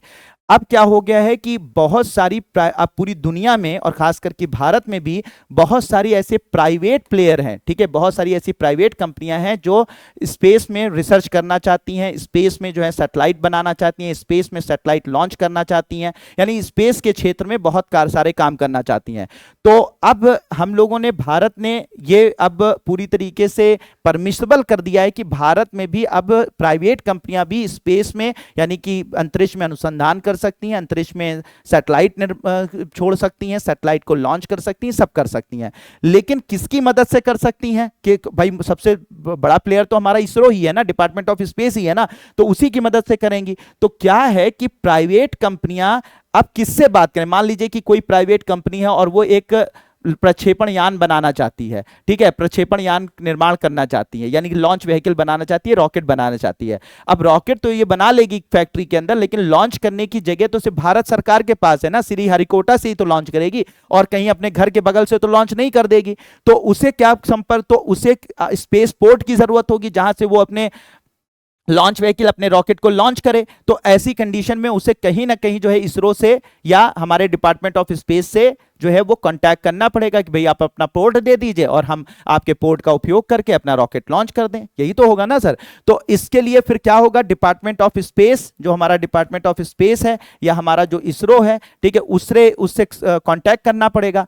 तो ऐसी कंडीशन में ये जो प्राइवेट कंपनियां हैं, कोई भी सैटेलाइट लॉन्च करें या कोई भी लॉन्च व्हीकल लॉन्च करें, रॉकेट लॉन्च करें, तो उसके लिए क्या होगा, डिपार्टमेंट ऑफ स्पेस से या इसरो से संपर्क करना पड़ेगा। इनकी जो फैसिलिटी है उसको यूज करना पड़ेगा। और इसमें लेकिन ये डायरेक्ट किससे बात करें, इनसे जो सीधे डायरेक्टर से बात करेंगे नहीं। तो इसलिए बीच में एक ऑर्गेनाइजेशन बना दी गई है जिसका नाम रखा गया है इन स्पेस। क्या नाम रख दिया गया है, इन स्पेस। तो ये इन स्पेस ऑर्गेनाइजेशन एक मीडिएटर की तरह से काम करता है। भारत में प्राइवेट जो कंपनियां हैं जो अंतरिक्ष में अनुसंधान करना चाहती हैं, रॉकेट लॉन्च करना चाहती हैं, सैटेलाइट लॉन्च करना चाहती हैं, और हमारे भारत के जो सरकारी संगठन है डिपार्टमेंट ऑफ स्पेस या इसरो, तो इसरो और डिपार्टमेंट ऑफ स्पेस और प्राइवेट कंपनियों के बीच में मीडिएटर का काम कौन कर रहा है, इन स्पेस काम कर रहा है। तो होप कि आपको समझ में आ गया होगा कि इन स्पेस भारतीय राष्ट्रीय अंतरिक्ष संवर्धन और प्राधिकरण केंद्र इसे कहा जा रहा है, जो कि भारत के अंतरिक्ष विभाग और जो भी प्राइवेट कंपनियां हैं, स्वायत्त एजेंसियां हैं, जो प्राइवेट कंपनियां हैं, उनके बीच में एक तरीके से मीडिएटर की तरह से काम कर रही है। ठीक है, तो ये सारी की सारी चीजें हैं। तो अब आपको ये बात आपको समझ में आ गई होगी कि डिपार्टमेंट ऑफ स्पेस का क्या रोल है, डिपार्टमेंट ऑफ स्पेस का क्या रोल है, डिपार्टमेंट ऑफ स्पेस के अंतर्गत कौन कौन से संगठन आते हैं। तो मतलब ये कौन आता है, इसरो आता है, बहुत सारी लैब्स आती हैं। इसके अलावा आपके पास एंट्रिक्स यानी कि कमर्शियल ऑर्गेनाइजेशन आती है, इसके अलावा इन स्पेस आती है, इसके अलावा जो है वो आपकी न्यू स्पेस इंडिया लिमिटेड यानी NSIL आती है। तो ये सब बातें मुझे लगता है आप लोगों को कंफर्म हो गई होंगी। कुल मिला के इनका सबका जो एक एम है वो एम ये है कि हमें क्या है, अंतरिक्ष प्रौद्योगिकी के क्षेत्र में अनुसंधान को बढ़ावा देना है। ठीक है, और अंतरिक्ष प्रौद्योगिकी के क्षेत्र में पूरी दुनिया में अपना झंडा गाड़ना है और साथ ही साथ उससे खूब सारे पैसे कमाने हैं और अपने देश की प्रगति में उसका यूज करना है। ठीक है, इसके बाद आ जाता है जैव प्रौद्योगिकी विभाग। जैव प्रौद्योगिकी विभाग की अगर बात की जाएगी तो 1986 में तत्कालीन प्रधानमंत्री राजीव गांधी ने विज्ञान और प्रौद्योगिकी मंत्रालय के भीतर एक समर्पित जैव प्रौद्योगिकी विभाग की स्थापना करी। अब जैव प्रौद्योगिकी की स्थापना की डॉक्टर एस रामचंद्रन 10 सदस्यीय वैज्ञानिक सलाहकार समिति के पहले सचिव बने थे इसके। ठीक है, अब यहां पर मतलब अब आपको बायोटेक्नोलॉजी के बारे में पता ही है कि अगर जीव से संबंधित कोई भी तकनीक का उपयोग किया जाएगा तो उसे क्या बोला जाएगा, बायोटेक्नोलॉजी या जैव प्रौद्योगिकी के नाम से जाना जाएगा। अब ये जो जैव प्रौद्योगिकी होती है उससे संबंधित जो विभाग है, ठीक है, वो विभाग है उसे जैव प्रौद्योगिकी विभाग कहा जाएगा। और डिपार्टमेंट ऑफ बायोटेक्नोलॉजी ने नेशनल इंस्टीट्यूट ऑफ इम्यूनोलॉजी को शामिल किया और national centre for sale science, national institute for plant genome research और नेशनल ब्रेन रिसर्च सेंटर जैसे संस्थानों को बढ़ावा दिया। ठीक है, तो कोई भी बायोटेक्नोलॉजी से संबंधित कोई भी अगर अनुसंधान भारत में हो रहा है तो वो किसके अंतर्गत हो रहा है, वो हो रहा है जैव प्रौद्योगिकी विभाग के अंतर्गत हो रहा है। ठीक है, जिसकी स्थापना कब की गई आपको मैंने बता ही दिया। ठीक है, इसके अलावा बात की जाए तो राष्ट्रीय जैव प्रौद्योगिकी विकास रणनीति 2015 से 20 बनाई गई है। ठीक है, और ये भारत सरकार के जैव प्रौद्योगिकी विभाग ने सितंबर 2007 में पहली राष्ट्रीय जैव प्रौद्योगिकी विकास रणनीति की घोषणा की। यानी कैसे भारत जो है वो जैव प्रौद्योगिकी के विकास में कैसे आगे बढ़ेगा, कैसे भारत में रिसर्च और को बढ़ावा दिया जाएगा भारत में जैव प्रौद्योगिकी से संबंधित, इससे जो बनने वाले उत्पाद हैं उनको कैसे कंट्रोल किया जाएगा। इसके अलावा इनको किस तरीके से हमारे देश की उन्नति में ये हमारा सहयोगी हो सकते हैं, बायोटेक्नोलॉजी से उत्पन्न उत्पाद या इनसे संबंधित जो भी उद्योग लगाए जा रहे हैं कैसे हमारे देश की प्रगति में सहायक हो सकते हैं, उन सब को करने के लिए एक रणनीति बनाई गई जिसका नाम था विकास रणनीति, जैव प्रौद्योगिकी विकास रणनीति 2007 में बनाई गई। 2015 में डीबीटी ने राष्ट्रीय जैव प्रौद्योगिकी विकास रणनीति 2015-20 बनाई, 2015 में बनाई गई, सॉरी 2015 में डीबीटी ने राष्ट्रीय जैव प्रौद्योगिकी विकास रणनीति 2015 से 20 बनाई। ठीक है, की घोषणा की, जिसे हितधारकों के साथ व्यापक परामर्श के बाद तैयार किया गया था। रणनीति 2 वैश्विक, ठीक है, आवश्यकताओं के अनुरूप जैव प्रौद्योगिकी क्षेत्र में विकास की गति को तीव्र करने के लिए पिछली रणनीति पर निर्बाध रूप से आधारित होगी। ठीक है, तो पहली जो रणनीति बनाई गई थी 2007 में बनाई गई थी, फिर डीबीटी ने 2015 में 2015 से 20 की रणनीति बनाई जो कि रणनीति 2 के नाम से जानी गई। और किस लिए बनाई गई मैंने आपको बता ही दिया कि भैया कैसे हम लोग इसमें काम करेंगे कि जिससे कि हम लोग बायोटेक्नोलॉजी का उपयोग करके इस दुनिया में अपना मतलब इस क्षेत्र में भी अपना झंडा गाड़ सकें। जैसे बायोटेक्नोलॉजी का उपयोग करके कैसे हम नई वैक्सीन्स बना सकते हैं, कैसे बहुत सारी वैक्सीन्स हैं, ठीक है, कैसे वैक्सीन्स बना सकते हैं बहुत सारी बीमारियों की, इसका लक्ष्य है। इसके अलावा कैसे कृषि क्षेत्र में इसका उपयोग किया जाए। आजकल जैसे जीएम क्रॉप की बात की जा रही है, जीएम क्रॉप की बात की जा रही है। इसके अलावा कैसे जो है वो बीमारियों के इलाज में, ठीक है, बीमारियों के इलाज में इसका उपयोग किया जाए। ठीक है, इसमें बायोटेक्नोलॉजी का उपयोग किया जाए। बहुत सारे क्षेत्रों में बायोटेक्नोलॉजी से कैसे उपयोग किया जाए उसके लिए हम लोग जो है वो ये रणनीति बना रहे हैं। तो इसमें क्या है कि विकास की गति को तेज करने के लिए हमने इसमें मानव संसाधन को बढ़ाने का प्रयास किया है। इस रणनीति के हिसाब से पर्यावरण बोध का निर्माण, यानी कि भैया हमें सिर्फ यही नहीं कि टेक्नोलॉजी को बढ़ावा देना है, टेक्नोलॉजी के साथ साथ हमें पर्यावरण का भी ख्याल रखना है, अनुसंधान के अवसर प्रदान करने हैं, कृषि पशु स्वास्थ्य और उत्पादकता को बढ़ावा देना है, औषधि एवं सुगंधित पौधों को, ठीक है, कैसे औषधि पौधों को की खोज करनी है, औषधि पौधों के जो गुणधर्म है उनका पता करना है, उसका उपयोग कैसे बीमारियों के इलाज वगैरह में किया जाए, उसका उपयोग कैसे किया जाए। फूड फोर्टिफिकेशन, यानी कैसे खानों के को और न्यूट्रिशनल वैल्यूज उनकी बढ़ानी है, कैसे उनकी पोषक क्षमता को बढ़ाना है, इस पर बात की जाए। बायो प्रोस्पेक्टिंग, मूल्य वर्धित बायोमास और उत्पाद, ठीक है। इसके अलावा समुद्री जैव प्रौद्योगिकी, यानी कि समुद्र में कैसे जैव प्रौद्योगिकी का उपयोग किया जाए, जैव विविधता को कैसे बचाए रखा जाए, पर्यावरण प्रबंधन में इनका उपयोग किया जाए। तो और इसके अलावा उद्यमिता का पोषण, ठीक है, किस तरीके से बायोटेक्नोलॉजी का उपयोग जो है वो उद्यमिता को बढ़ाए, यानी एक तरीके से नए नए स्टार्टअप शुरू करवाए जाएं जो कि बायोटेक्नोलॉजी से संबंधित हो, जिससे कि वो हमारी इकोनॉमी में हर तरीके से मददगार साबित हो सकें। तो ये सारी की सारी चीजें जो है इसकी क्षेत्रीय प्राथमिकताएं हैं किसकी हमारे डिपार्टमेंट ऑफ बायोटेक्नोलॉजी, और उसकी जो रणनीति है, ठीक है, 2015 से 20 उसकी है। बात करेंगे पृथ्वी विज्ञान मंत्रालय समुद्र विकास विभाग के बारे में। तो पृथ्वी विज्ञान मंत्रालय समुद्र विकास विभाग की अगर बात की जाए तो ये भारत में वो विभाग हैं जो पृथ्वी के बारे में, पृथ्वी के भूगर्भ के बारे में, समुद्र के विकास के बारे में बात करते हैं। यानी समुद्र में जो संसाधन पाए जाते हैं उन पर अनुसंधान, समुद्र इसके अलावा हमारे भूगर्भ में जो संसाधन पाए जाते हैं उनके विकास की बात, उनके अनुसंधान की बात, इसके अलावा हमारे पर्यावरण पर उसका क्या असर पड़ता है उसके अनुसंधान की बात करते हैं। तो ये डिपार्टमेंट इस पर काम करते हैं।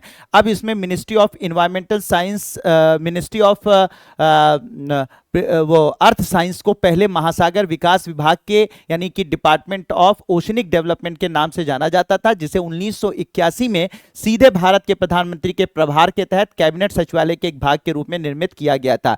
या मार्च 1982 में एक अलग विभाग के रूप में अस्तित्व में आया। ठीक है, ये सारी बातें। अब जुलाई 2006 में राष्ट्रपति की अधिसूचना के साथ भारत सरकार द्वारा महासागर विकास मंत्रालय को नए पृथ्वी विज्ञान मंत्रालय के रूप में पुनर्गठित कर दिया गया। तो ये इसका स्ट्रक्चर है। इसके अंतर्गत कौन कौन से ऑर्गेनाइजेशन आती हैं? तो भारतीय मौसम विज्ञान विभाग दिल्ली, भारतीय उष्ण कटिबंधीय मौसम संस्थान IITM पुणे, राष्ट्रीय मध्यम अवधि मौसम पूर्वानुमान केंद्र, ठीक है, नोएडा को मिनिस्ट्री ऑफ अर्थ साइंसेस प्रशासन के दायरे में स्थापित किया गया। तो ये सब ऑर्गेनाइजेशन जो है, ये जो डिपार्टमेंट है इसके अंतर्गत आते हैं। ठीक है, अंतरिक्ष आयोग भारतीय अंतरिक्ष कार्यक्रम के प्रशासन के लिए जिम्मेदार सरकारी विभाग, और परमाणु ऊर्जा आयोग परमाणु ऊर्जा विभाग के शासी निकाय की तर्ज पर पृथ्वी आयोग की स्थापना की भी मंजूरी दे दी। ठीक है, तो यहाँ पर पृथ्वी आयोग भी निर्मित हो गया। अब पृथ्वी विज्ञान मंत्रालय, पृथ्वी प्रणाली विज्ञान संगठन, इसके अंतर्गत जो है वो बहुत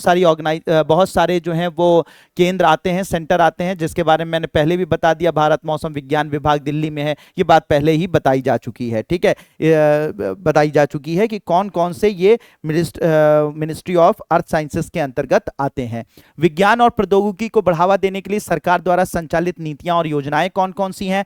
तो संचालित और नीतियां और योजनाओं की अगर बात की जाए तो इसकी एक क्रोनोलॉजी है। 1958 में वैज्ञानिक नीति संकल्प लिया गया, फिर 1958 के बाद 1983 में प्रौद्योगिकी नीति वक्तव्य बनाया गया, फिर उसके बाद 2003 में विज्ञान एवं प्रौद्योगिकी नीति बनाई गई, और फिर 2013 में विज्ञान प्रौद्योगिकी और नवाचार नीति जो है वो 2013 में बनाई गई। ठीक है, तो इस तरीके से तकनीक को, भारत में विज्ञान और प्रौद्योगिकी को बढ़ावा देने के लिए सरकार द्वारा संचालित नीतियां तो सबसे पहले 1958 में आई, फिर 1983 में, 2003 में, फिर 2013 में आई विज्ञान और प्रौद्योगिकी को बढ़ावा देने के लिए।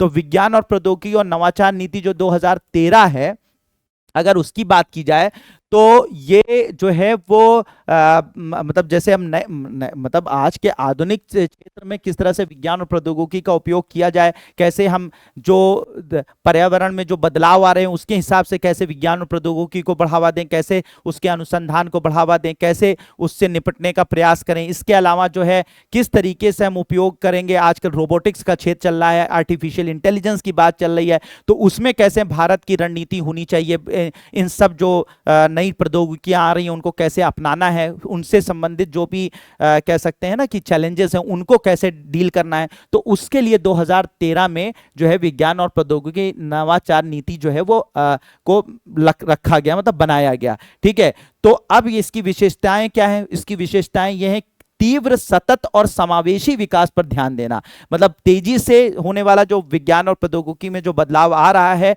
ठीक है, उसको तेजी से अपनाना, उसमें अनुसंधान और विकास को बढ़ावा देना।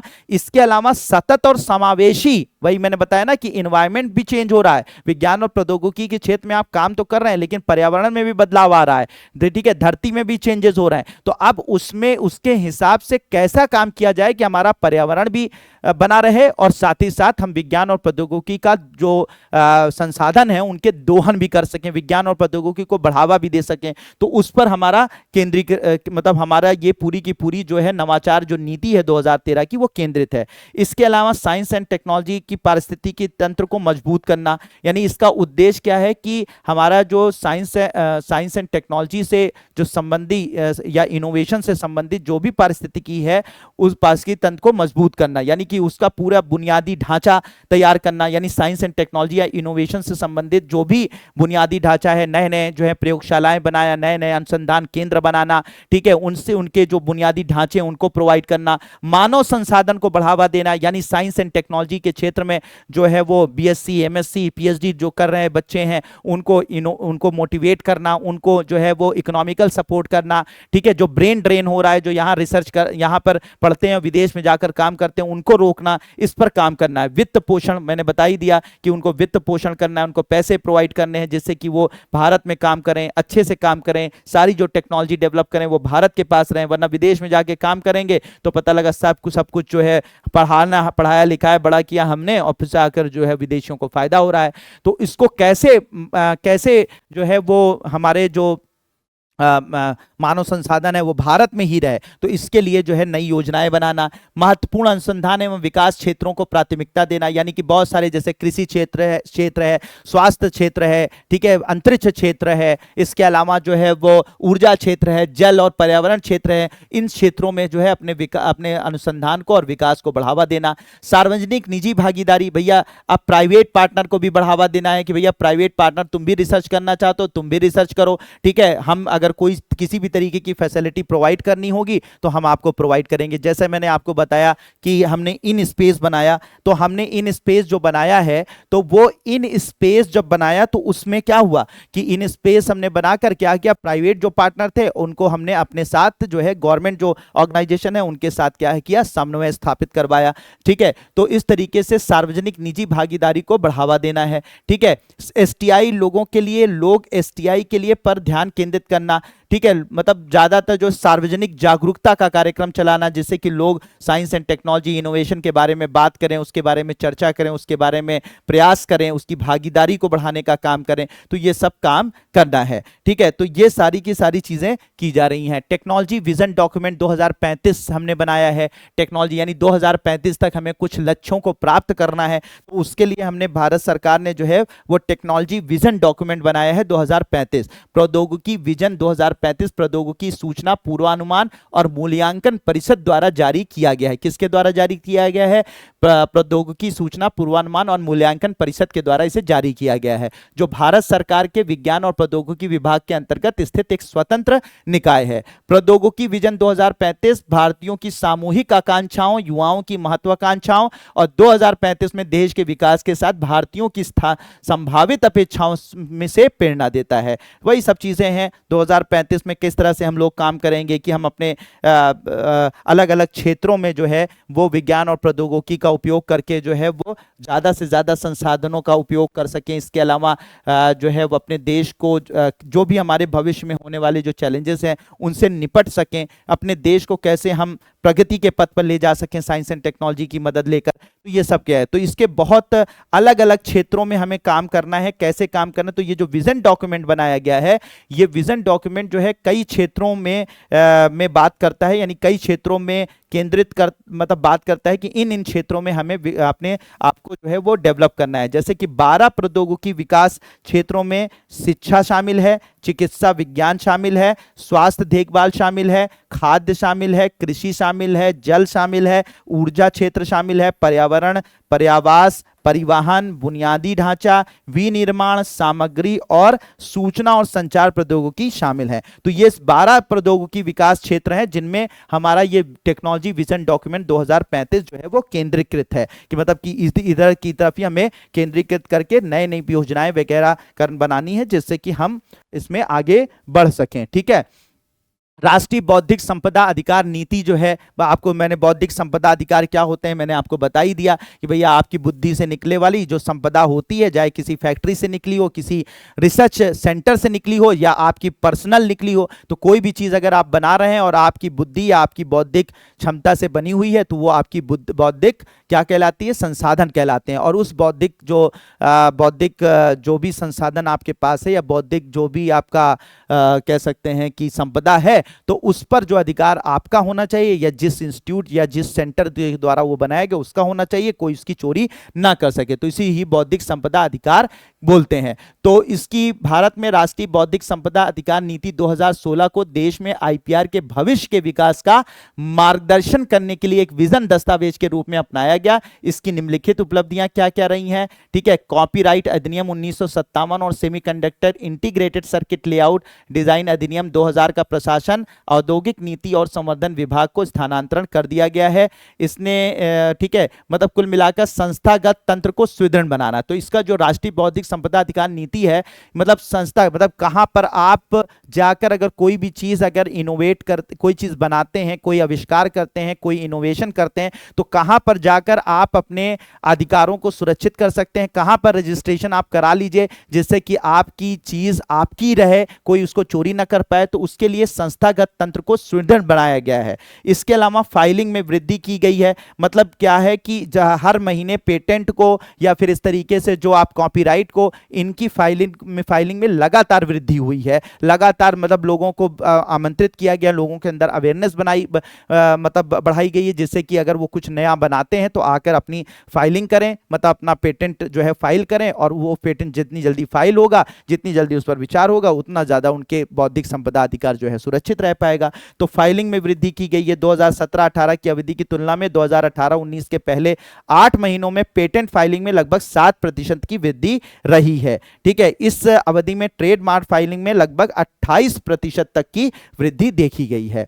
इसके अलावा आईपी प्रोसेस री इंजीनियरिंग, ठीक है, अब जो भी प्रोसेसिंग है उसको सुव्यवस्थित किया जा रहा है, ठीक है। और साथ ही साथ जो भी प्रयोग करता है, ठीक है, प्रयोग करता है, जो भी फाइलिंग करता है अपने पेटेंट के अधिकारों का, तो उसकी जो है उसको मतलब और सुलभ बनाया जा रहा है कि आसानी से वो अपने अधिकारों का, अपने पेटेंट के अधिकारों का फाइल कर सके और उसको सुरक्षित कर सके। इसके अलावा भारत जो है वो कॉपीराइट संधि जो है वो और वीपो प्रदर्शन और फोनोग्राम संधि को स्वीकार कर लिया है, जो इंटरनेट और डिजिटल वातावरण में कॉपीराइट के अधीन क्षेत्र पर विस्तार करती है। तो आजकल इंटरनेट और डिजिटल वातावरण में कॉपीराइट को सुरक्षित करने के लिए भारत ने वीपो कॉपीराइट संधि, वीपो प्रदर्शन और फोनोग्राम संधि, WPPT और इंटरनेट और डिजिटल वातावरण में कॉपीराइट के अधीन क्षेत्र का विस्तार किया है। इसके अलावा इंटेलेक्चुअल प्रॉपर्टी राइट में जागरूकता को बढ़ावा दिया गया है, जिससे कि लोग ज्यादा से ज्यादा जागरूक हो सकें, उनको पता चले कि भैया इन्होंने कुछ अगर बनाया है, कुछ इनोवेट किया है, कोई आविष्कार किया है, तो उसे कहां पर जाकर रजिस्टर करा लें,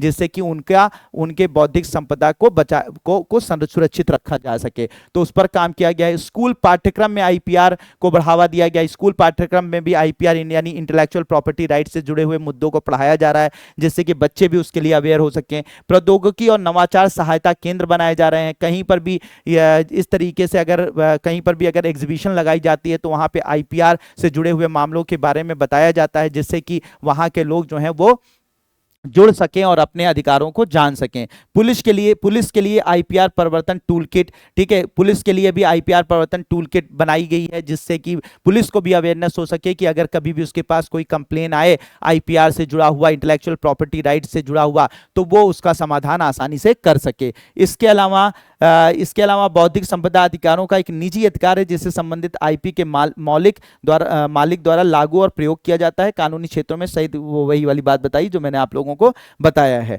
ठीक है।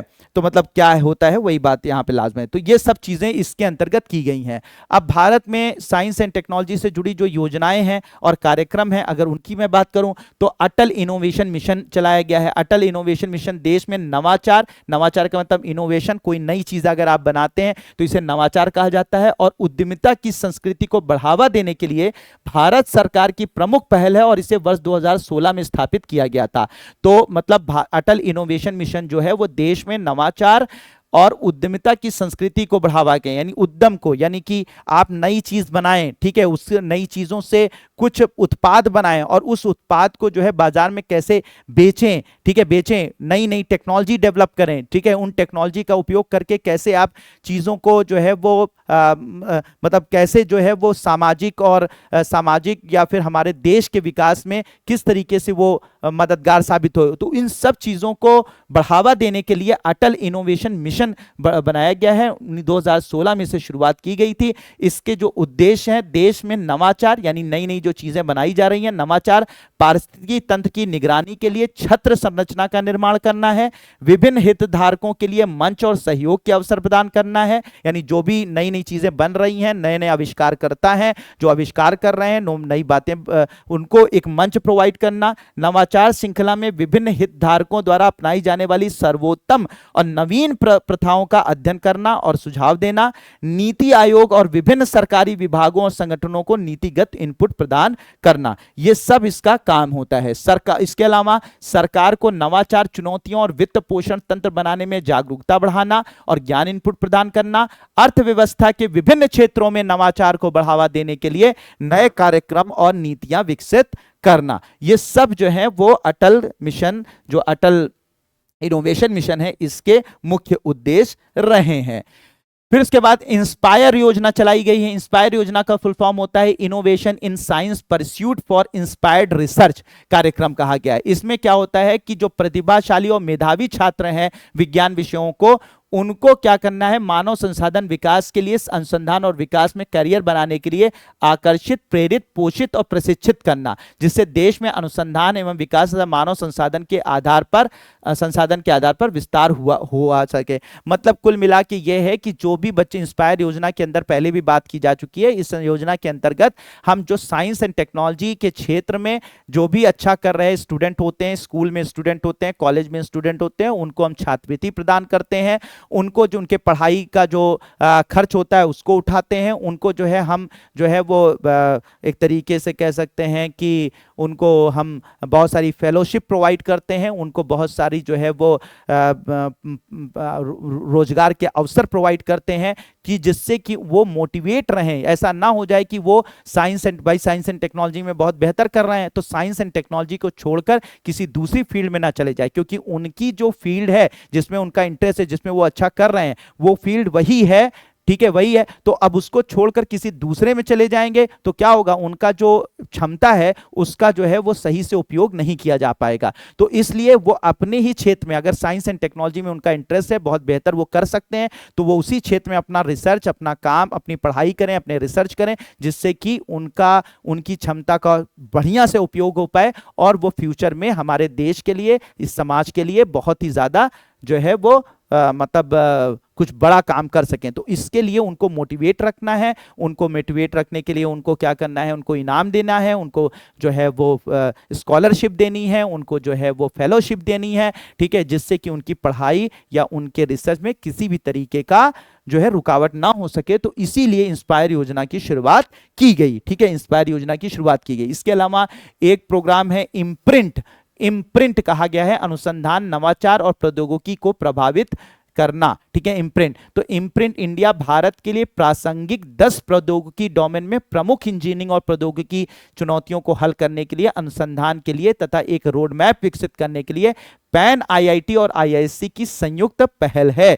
तो इसमें क्या होता है, इम्प्रिंट इंडिया संस्थानों, शिक्षा जगत, उद्योगों के लिए एक समन्वित मंच है जो अनुसंधान और नवाचार को प्रोत्साहित करता है तथा इसे सामाजिक रूप से अधिक प्रासंगिक बनाता है, ठीक है। तो मतलब क्या हुआ कि भैया इसमें क्या होगा कि जो संस्थान है, जो ऑर्गेनाइजेशन है, ठीक है, संस्थान है जो रिसर्च काम कर रही है, जहां पे लोग रिसर्च कर रहे हैं, इसके अलावा जो शिक्षा जगत है और साथ ही साथ उद्योग जगत है, तो सबको एक प्लेटफॉर्म प्रोवाइड करना। तो संस्थान है, मान लीजिए कि कोई संस्थान है, तो वहां पर कुछ बच्चे अगर मतलब रिसर्च, कोई यहाँ रिसर्च प्रोजेक्ट लेकर आते हैं कि हम इस पर रिसर्च करना चाहते हैं, तो यहाँ पर ये संस्थान इनको रिसर्च करने का मौका देगा। और साथ ही साथ अगर इनसे कोई ऐसा मतलब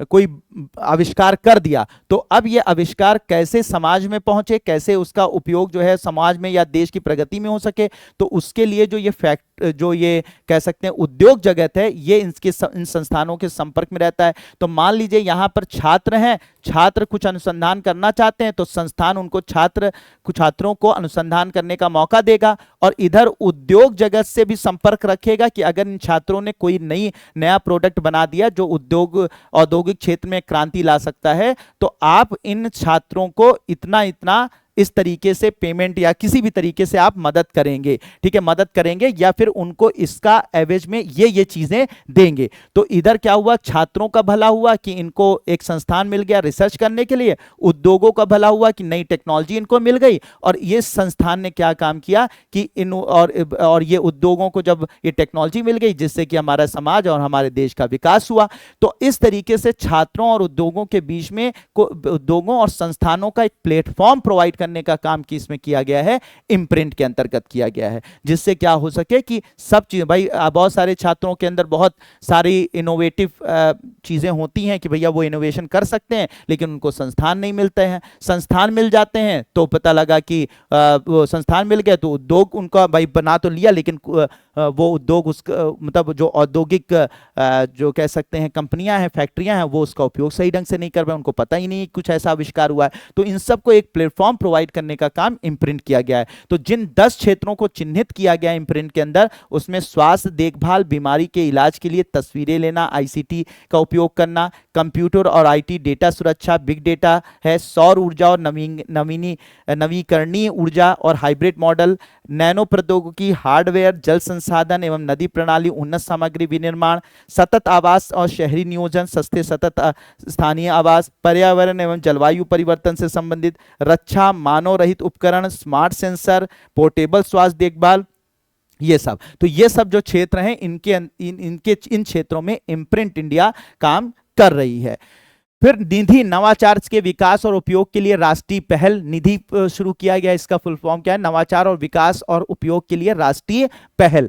तो निधि राष्ट्रीय विकास और नवाचारों के दोहन के लिए पहल भारत सरकार के विज्ञान और प्रौद्योगिकी विभाग द्वारा शुरू किया गया एक व्यापक कार्यक्रम है, जिसका उद्देश्य ज्ञान आधारित नवाचारों और प्रौद्योगिकी द्वारा संचालित विचारों के उपयोगी स्टार्टअप में विकसित करना है। निधि स्टार्टअप को विचार के चरण से लेकर विपणन चरण तक सहायता प्रदान करना है। मतलब इसका भी लगभग काम वही है। निधि नवाचार के विकास और उपयोग के लिए राष्ट्रीय जो पहल है, इसके अंतर्गत जहां से रिसर्च शुरू होगा, गवर्नमेंट क्या करेगी? रिसर्च को बढ़ावा देगी। रिसर्च से जो भी खोज या कोई भी आविष्कार होते हैं या कोई भी नया इनोवेशन होता है, नवाचार होता है, उसको फिर कैसे उसका दोहन किया जाए, कैसे उसको कहां तक उठाया जाए, फैक्ट्रियों मतलब कोई भी फैक्ट्री या कोई भी उद्योगों तक पहुंचाया जाए उस नवाचार को। फिर उद्योगों से निकलने वाला जो प्रोडक्ट होगा उसको कैसे लोगों तक पहुंचाया जाए। तो मतलब आपकी रिसर्च से लेकर उस रिसर्च से निकलने वाले जो प्रोडक्ट हैं उनको कैसे समाज के हर क्षेत्र में उनका प्रचार प्रसार और पहुंचाने जाने तक इस योजना का काम किया जा रहा है, जिसका नाम है निधि। ठीक है, तो निधि नवाचार के विकास और उपयोग के लिए राष्ट्रीय पहल है। मतलब कि नवाचार, जो नई नई टेक्नोलॉजी, नई नई चीजें बनाई जा रही हैं, उनके रिसर्च से लेकर उनके विपणन तक, ठीक है, उनके डिस्ट्रीब्यूशन तक जो का काम जो है, उनको बढ़ावा देने का काम, उनमें मदद करने का काम निधि योजना का है। ठीक है, इसके अलावा भारत नवाचार सूचकांक की बात अगर की जाए तो भारत में नवाचार सूचकांक जो है वो शुरू किया गया। भारत इनोवेशन इंडेक्स की शुरुआत की गई, जिसमें यह पता चलेगा कि कौन सा प्रदेश कितना ज्यादा इनोवेशन में आगे बढ़ रहा है, कौन सा देश में इनोवेशन किस तरीके से आगे बढ़ रहा है, किस तरीके से नवाचार, नई टेक्नोलॉजी, नई प्रौद्योगिकियां जो है भारत में विकसित की जा रही हैं। तो उसके लिए भारत इनोवेशन इंडेक्स को जो है वो चिन्हित किया गया है। ठीक है, चिन्हित किया गया है। तो इसमें क्या है कि इंडिया इनोवेशन इंडेक्स का उद्देश्य भारतीय राज्यों और केंद्र शासित प्रदेशों की नवाचार क्षमताओं का व्यापक मूल्यांकन सुनिश्चित करना है। इनमें 5 आयामों में संकेतकों की एक विस्तृत श्रृंखला है। तो भारत में जो भी राज्य हैं या केंद्र शासित प्रदेश हैं, वो किस तरीके से इनोवेशन में आगे बढ़ रहे हैं, कौन सा राज्य पहले नंबर पर इनोवेशन में है, कौन सा राज्य आखिरी नंबर पर है, इस पर बात करने के लिए हमने 5 इंडेक्स बनाए हैं। 5 जो है वो एक पैरामीटर बनाए। उन्हीं पैरामीटर के आधार पर हम चेक करेंगे कौन सा राज्य इनोवेशन में सबसे आगे है। तो पहला है ज्ञान सृजन। तो इसमें पहला इंडेक्स है ज्ञान सृजन, मतलब कैसे अनुसंधान एवं विकास में पैसा खर्च कर रहा है वो राज्य, कितना वैज्ञानिक प्रकाशन, कितना जो है रिसर्च पेपर्स लिखे जा रहे हैं, इसके अलावा कितनी पेटेंट उस राज्य में हुई है। इन सब को ध्यान में रखते हुए, यानी कितना पैसा राज्य खर्च कर रहा है, कितना उसके यहां से रिसर्च पेपर्स लिखे गए हैं, कितनी पेटेंट फाइलिंग हुई है, इन सब को देखने के बाद एक पैरामीटर तैयार होता है जिसे ज्ञान सृजन कहते हैं। दूसरा है मानव पूंजी। दूसरा पैरामीटर है मानव पूंजी कि उस प्रदेश की साक्षरता दर क्या है, शैक्षिक प्राप्ति क्या है, ठीक है, विज्ञान और प्रौद्योगिकी में कुशल कार्यबल कितना है उस राज्य का। ये सब चीजें जब नोटिस की जाएंगी तो इससे मानव पूंजी, ये दूसरा पैरामीटर होगा किसी भी राज्य के इनोवेशन इंडेक्स में अपने स्थान को बनाए रखने के लिए। यानी ये सब चीजें देखी जाएंगी। पहला ज्ञान सृजन देखा जाएगा, दूसरा देखा जाएगा मानव पूंजी देखी जाएगी। ये इंडेक्स, अब इस इंडेक्स में कौन कितना खरा बैठ रहा है, उसी के हिसाब से सारे 5 इंडेक्स को जोड़कर ये बताया जाएगा कि ये राज्य इनोवेशन यानी कि नए नवाचार में जो है सबसे आगे रहा है। तीसरा जो पैरामीटर है भौतिक अवसंरचना, यानी कितनी बिजली आप प्रोवाइड कर पा रहे हैं, ठीक है, इसके अलावा परिवहन नेटवर्क आपके राज्य में कैसा है, दूर संचार अवसंरचना कैसी है, कैसे वहां पे कम्युनिकेशन सिस्टम है, इन सब की उपलब्धता को देखते हुए भौतिक अवसंरचना का पैरामीटर बनाया गया है। ठीक है, फिर चौथा पैरामीटर है बाजार निर्माण। बाजार निर्माण, उद्यम पूंजी निवेश कितना हो रहा है, कितना जो है लोगों का पूंजी निवेश किया जा रहा है, कितने स्टार्टअप स्टार्ट किए जा रहे हैं, ठीक है, कितने स्टार्टअप जो हैं वो उनको वित्त पोषित किया जा रहा है, कैसे उनका सपोर्ट किया जा रहा है पैसों से। ठीक है, ये चौथा पैरामीटर हो जाएगा। पांचवा पैरामीटर होगा रचनात्मक संस्कृति, बौद्धिक संपदा संरक्षण कैसे किया जा रहा है, कैसे आपके यहाँ जो भी इनोवेटर्स हैं उनकी कैसे बौद्धिक संपदा को आप संरक्षित कर रहे हैं, कैसे सांस्कृतिक और कलात्मक प्रयास किए जा रहे हैं, ठीक है, वहाँ को उन क्षमताओं को बचाने के लिए। तो ये पांचवा पैरामीटर। तो ये 5 पैरामीटर को देखते हुए क्या किया जा रहा है, भारत में innovation index, Bharat innovation index को डेवलप किया गया है और इस आधार पर राज्यों को एक मतलब एक नंबर दिया जाता है कि भैया आप इनोवेशन, भारत इनोवेशन इंडेक्स के इस पायदान पर मौजूद हैं। भारतीय विज्ञान कांग्रेस एसोसिएशन, भारतीय विज्ञान कांग्रेस एसोसिएशन, तो भारतीय विज्ञान कांग्रेस जो है वो एक ऐसी कह सकते हैं कि ऐसा प्रोग्राम है भारत में जो दुनिया का माना जाता है कि सबसे बड़ा जो है वो वैज्ञानिकों का एक बहुत बड़ा जो है वो सम्मेलन है। तो भारत पूरी दुनिया में वैज्ञानिकों का एक बहुत बड़े सम्मेलनों में से एक है भारतीय विज्ञान कांग्रेस, जिसकी शुरुआत 1908 में हुई थी, जिसमें दुनिया के हर क्षेत्र के वैज्ञानिक साल भर में एक बार जो है वो भारत में मिलते हैं। लगभग 5000 से ऊपर वैज्ञानिक जो है पूरी दुनिया के एक जगह पर मिलते हैं और उनमें फिर अपने रिसर्च पेपर्स को पढ़ते हैं, अपने अनुसंधानों को बताते हैं, अपने इनोवेशंस को बताते हैं, ठीक है, भविष्य में कैसे विज्ञान और प्रौद्योगिकी में बढ़ावा दिया जाए पूरी दुनिया में, उस पर चर्चा होती है। तो ये बहुत ही प्रेस्टिजियस, बहुत ही सम्मानित जो है एक सम्मेलन है जो कि भारत में 1908 से हो रहा है, ठीक है। तो इसी को मतलब ऑर्गेनाइज करने का काम, इस सम्मेलन को ऑर्गेनाइज करने का काम करता है भारतीय विज्ञान कांग्रेस एसोसिएशन करता है, ठीक है, तो इसका वार्षिक सत्र हर साल होता है। लगभग ये 3 से माना जाता है, 3 वैसे तो मतलब वो है कि कभी कभी आगे पीछे भी हो सकता है, लेकिन ये होता है कि 3 से 7 जनवरी, ठीक है, जनवरी के पहले हफ्ते में, लगभग 3 से 7 जनवरी के बीच में ये भारतीय विज्ञान कांग्रेस आयोजित की जाती है। तो उसी को कंट्रोल, मतलब उसी का सारा ऑर्गेनाइजेशन का मतलब उसको ऑर्गेनाइज करने का जो जिम्मा होता है भारतीय विज्ञान कांग्रेस एसोसिएशन का होता है, ठीक है, होता है। ये राष्ट्रीय विज्ञान दिवस कब मनाया जाता है? राष्ट्रीय विज्ञान दिवस जो है वो, अच्छा एक और चीज मैं आपको बता दूं कि भारतीय विज्ञान कांग्रेस के साथ ही साथ भारतीय बाल विज्ञान कांग्रेस भी होती है, बाल विज्ञान कांग्रेस भी होती है, ये भी याद रखिएगा। बाल विज्ञान कांग्रेस 1996 या 94 से शुरुआत उसकी हुई थी, ठीक है। तो भारतीय बाल विज्ञान कांग्रेस भी होती है। इसमें क्या होता है कि जो बच्चे होते हैं, छोटे बच्चे होते हैं, लगभग 10 से लेकर 14 साल के उम्र के जो वर्ष के बच्चे होते हैं, उनकी एक सम्मेलन होता है जिसमें पूरे इंडिया के 10 से 14 साल की उम्र के बच्चे एक साथ इकट्ठा होते हैं, अपने रिसर्च पेपर्स को प्रपोज करते हैं, ठीक है, और उस पर जो है फिर उनको बाल वैज्ञानिक पुरस्कार से सम्मानित उनको किया जाता है।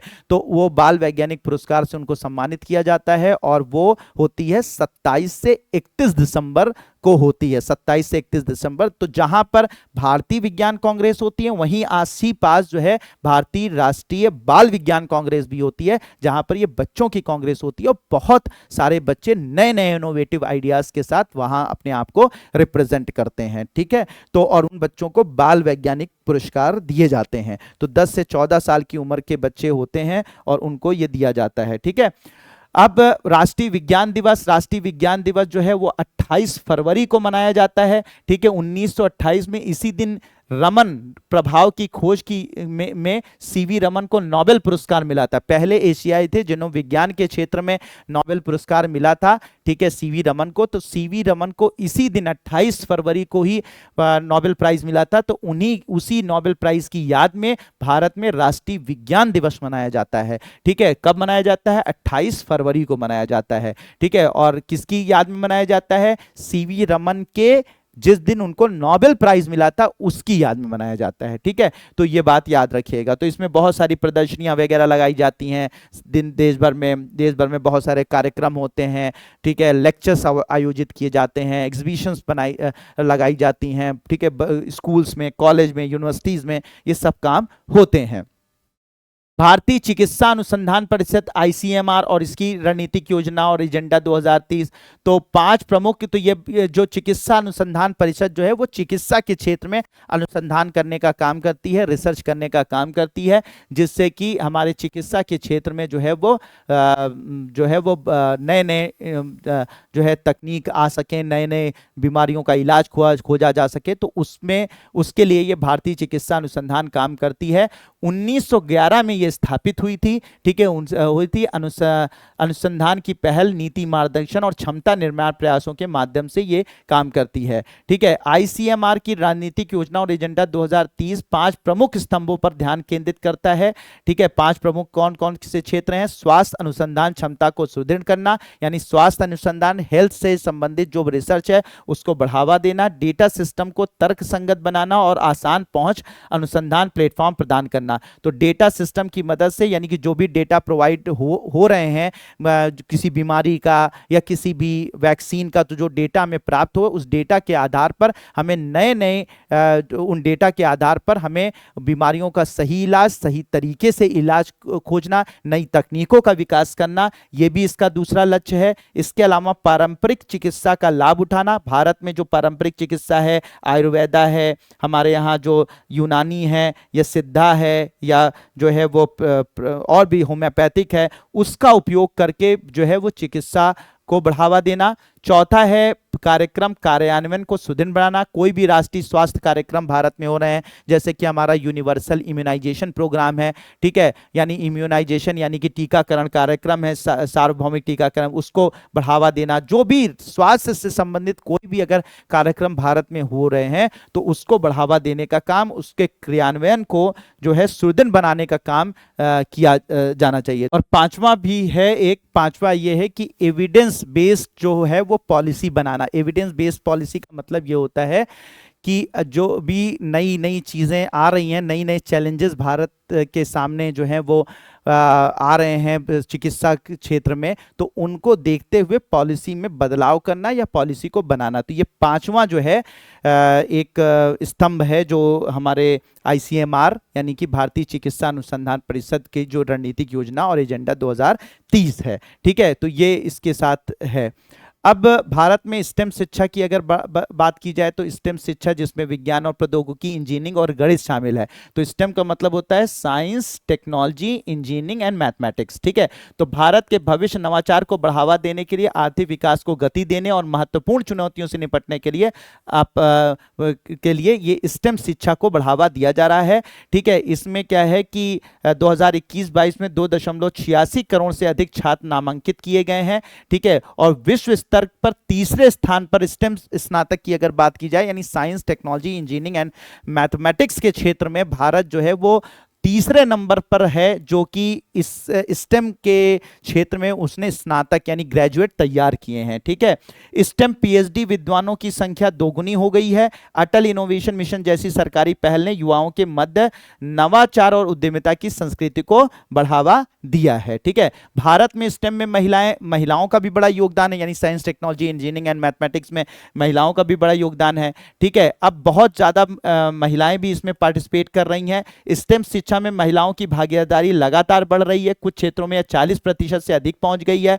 अटल इनोवेशन मिशन और इंस्पायर जैसी पहल युवा महिला प्रतिभा को प्रोत्साहित कर रही है और वैज्ञानिक जिज्ञासा और संस्कृति को बढ़ा रही है। चुनौतियां और अवसर क्या है? लैंगिक रूढ़िवादिता और सामाजिक अपेक्षाएं लड़कियों को स्टेम में करियर बनाने में हतोत्साहित कर सकती हैं, ये चुनौती है, ठीक है। कुछ क्षेत्रों में महिला रोल मॉडल की कमी से युवा महिलाओं के लिए खुद को सफल होने की कल्पना करना कठिन हो सकता है। तो रोल मॉडल नहीं है, अब रोल मॉडल ही नहीं है कोई ऐसी। अब इसी वजह से ना चंद्रयान जैसे भेजा गया था तो उसमें जो है वो महिला को ही लीड करने के लिए कह दिया गया, तो ये रोल मॉडल बन जाती हैं। जब रोल मॉडल होगी तो फिर लोग महिलाएं इंस्पायर होंगी, नहीं भैया कि हम भी अगर ये महिला कर सकती तो हम भी कर सकते हैं। तो अभी हर क्षेत्र में रोल मॉडल की कमी है, तो इसलिए हमें ये बढ़ाना पड़ेगा, ये चैलेंजेस हैं।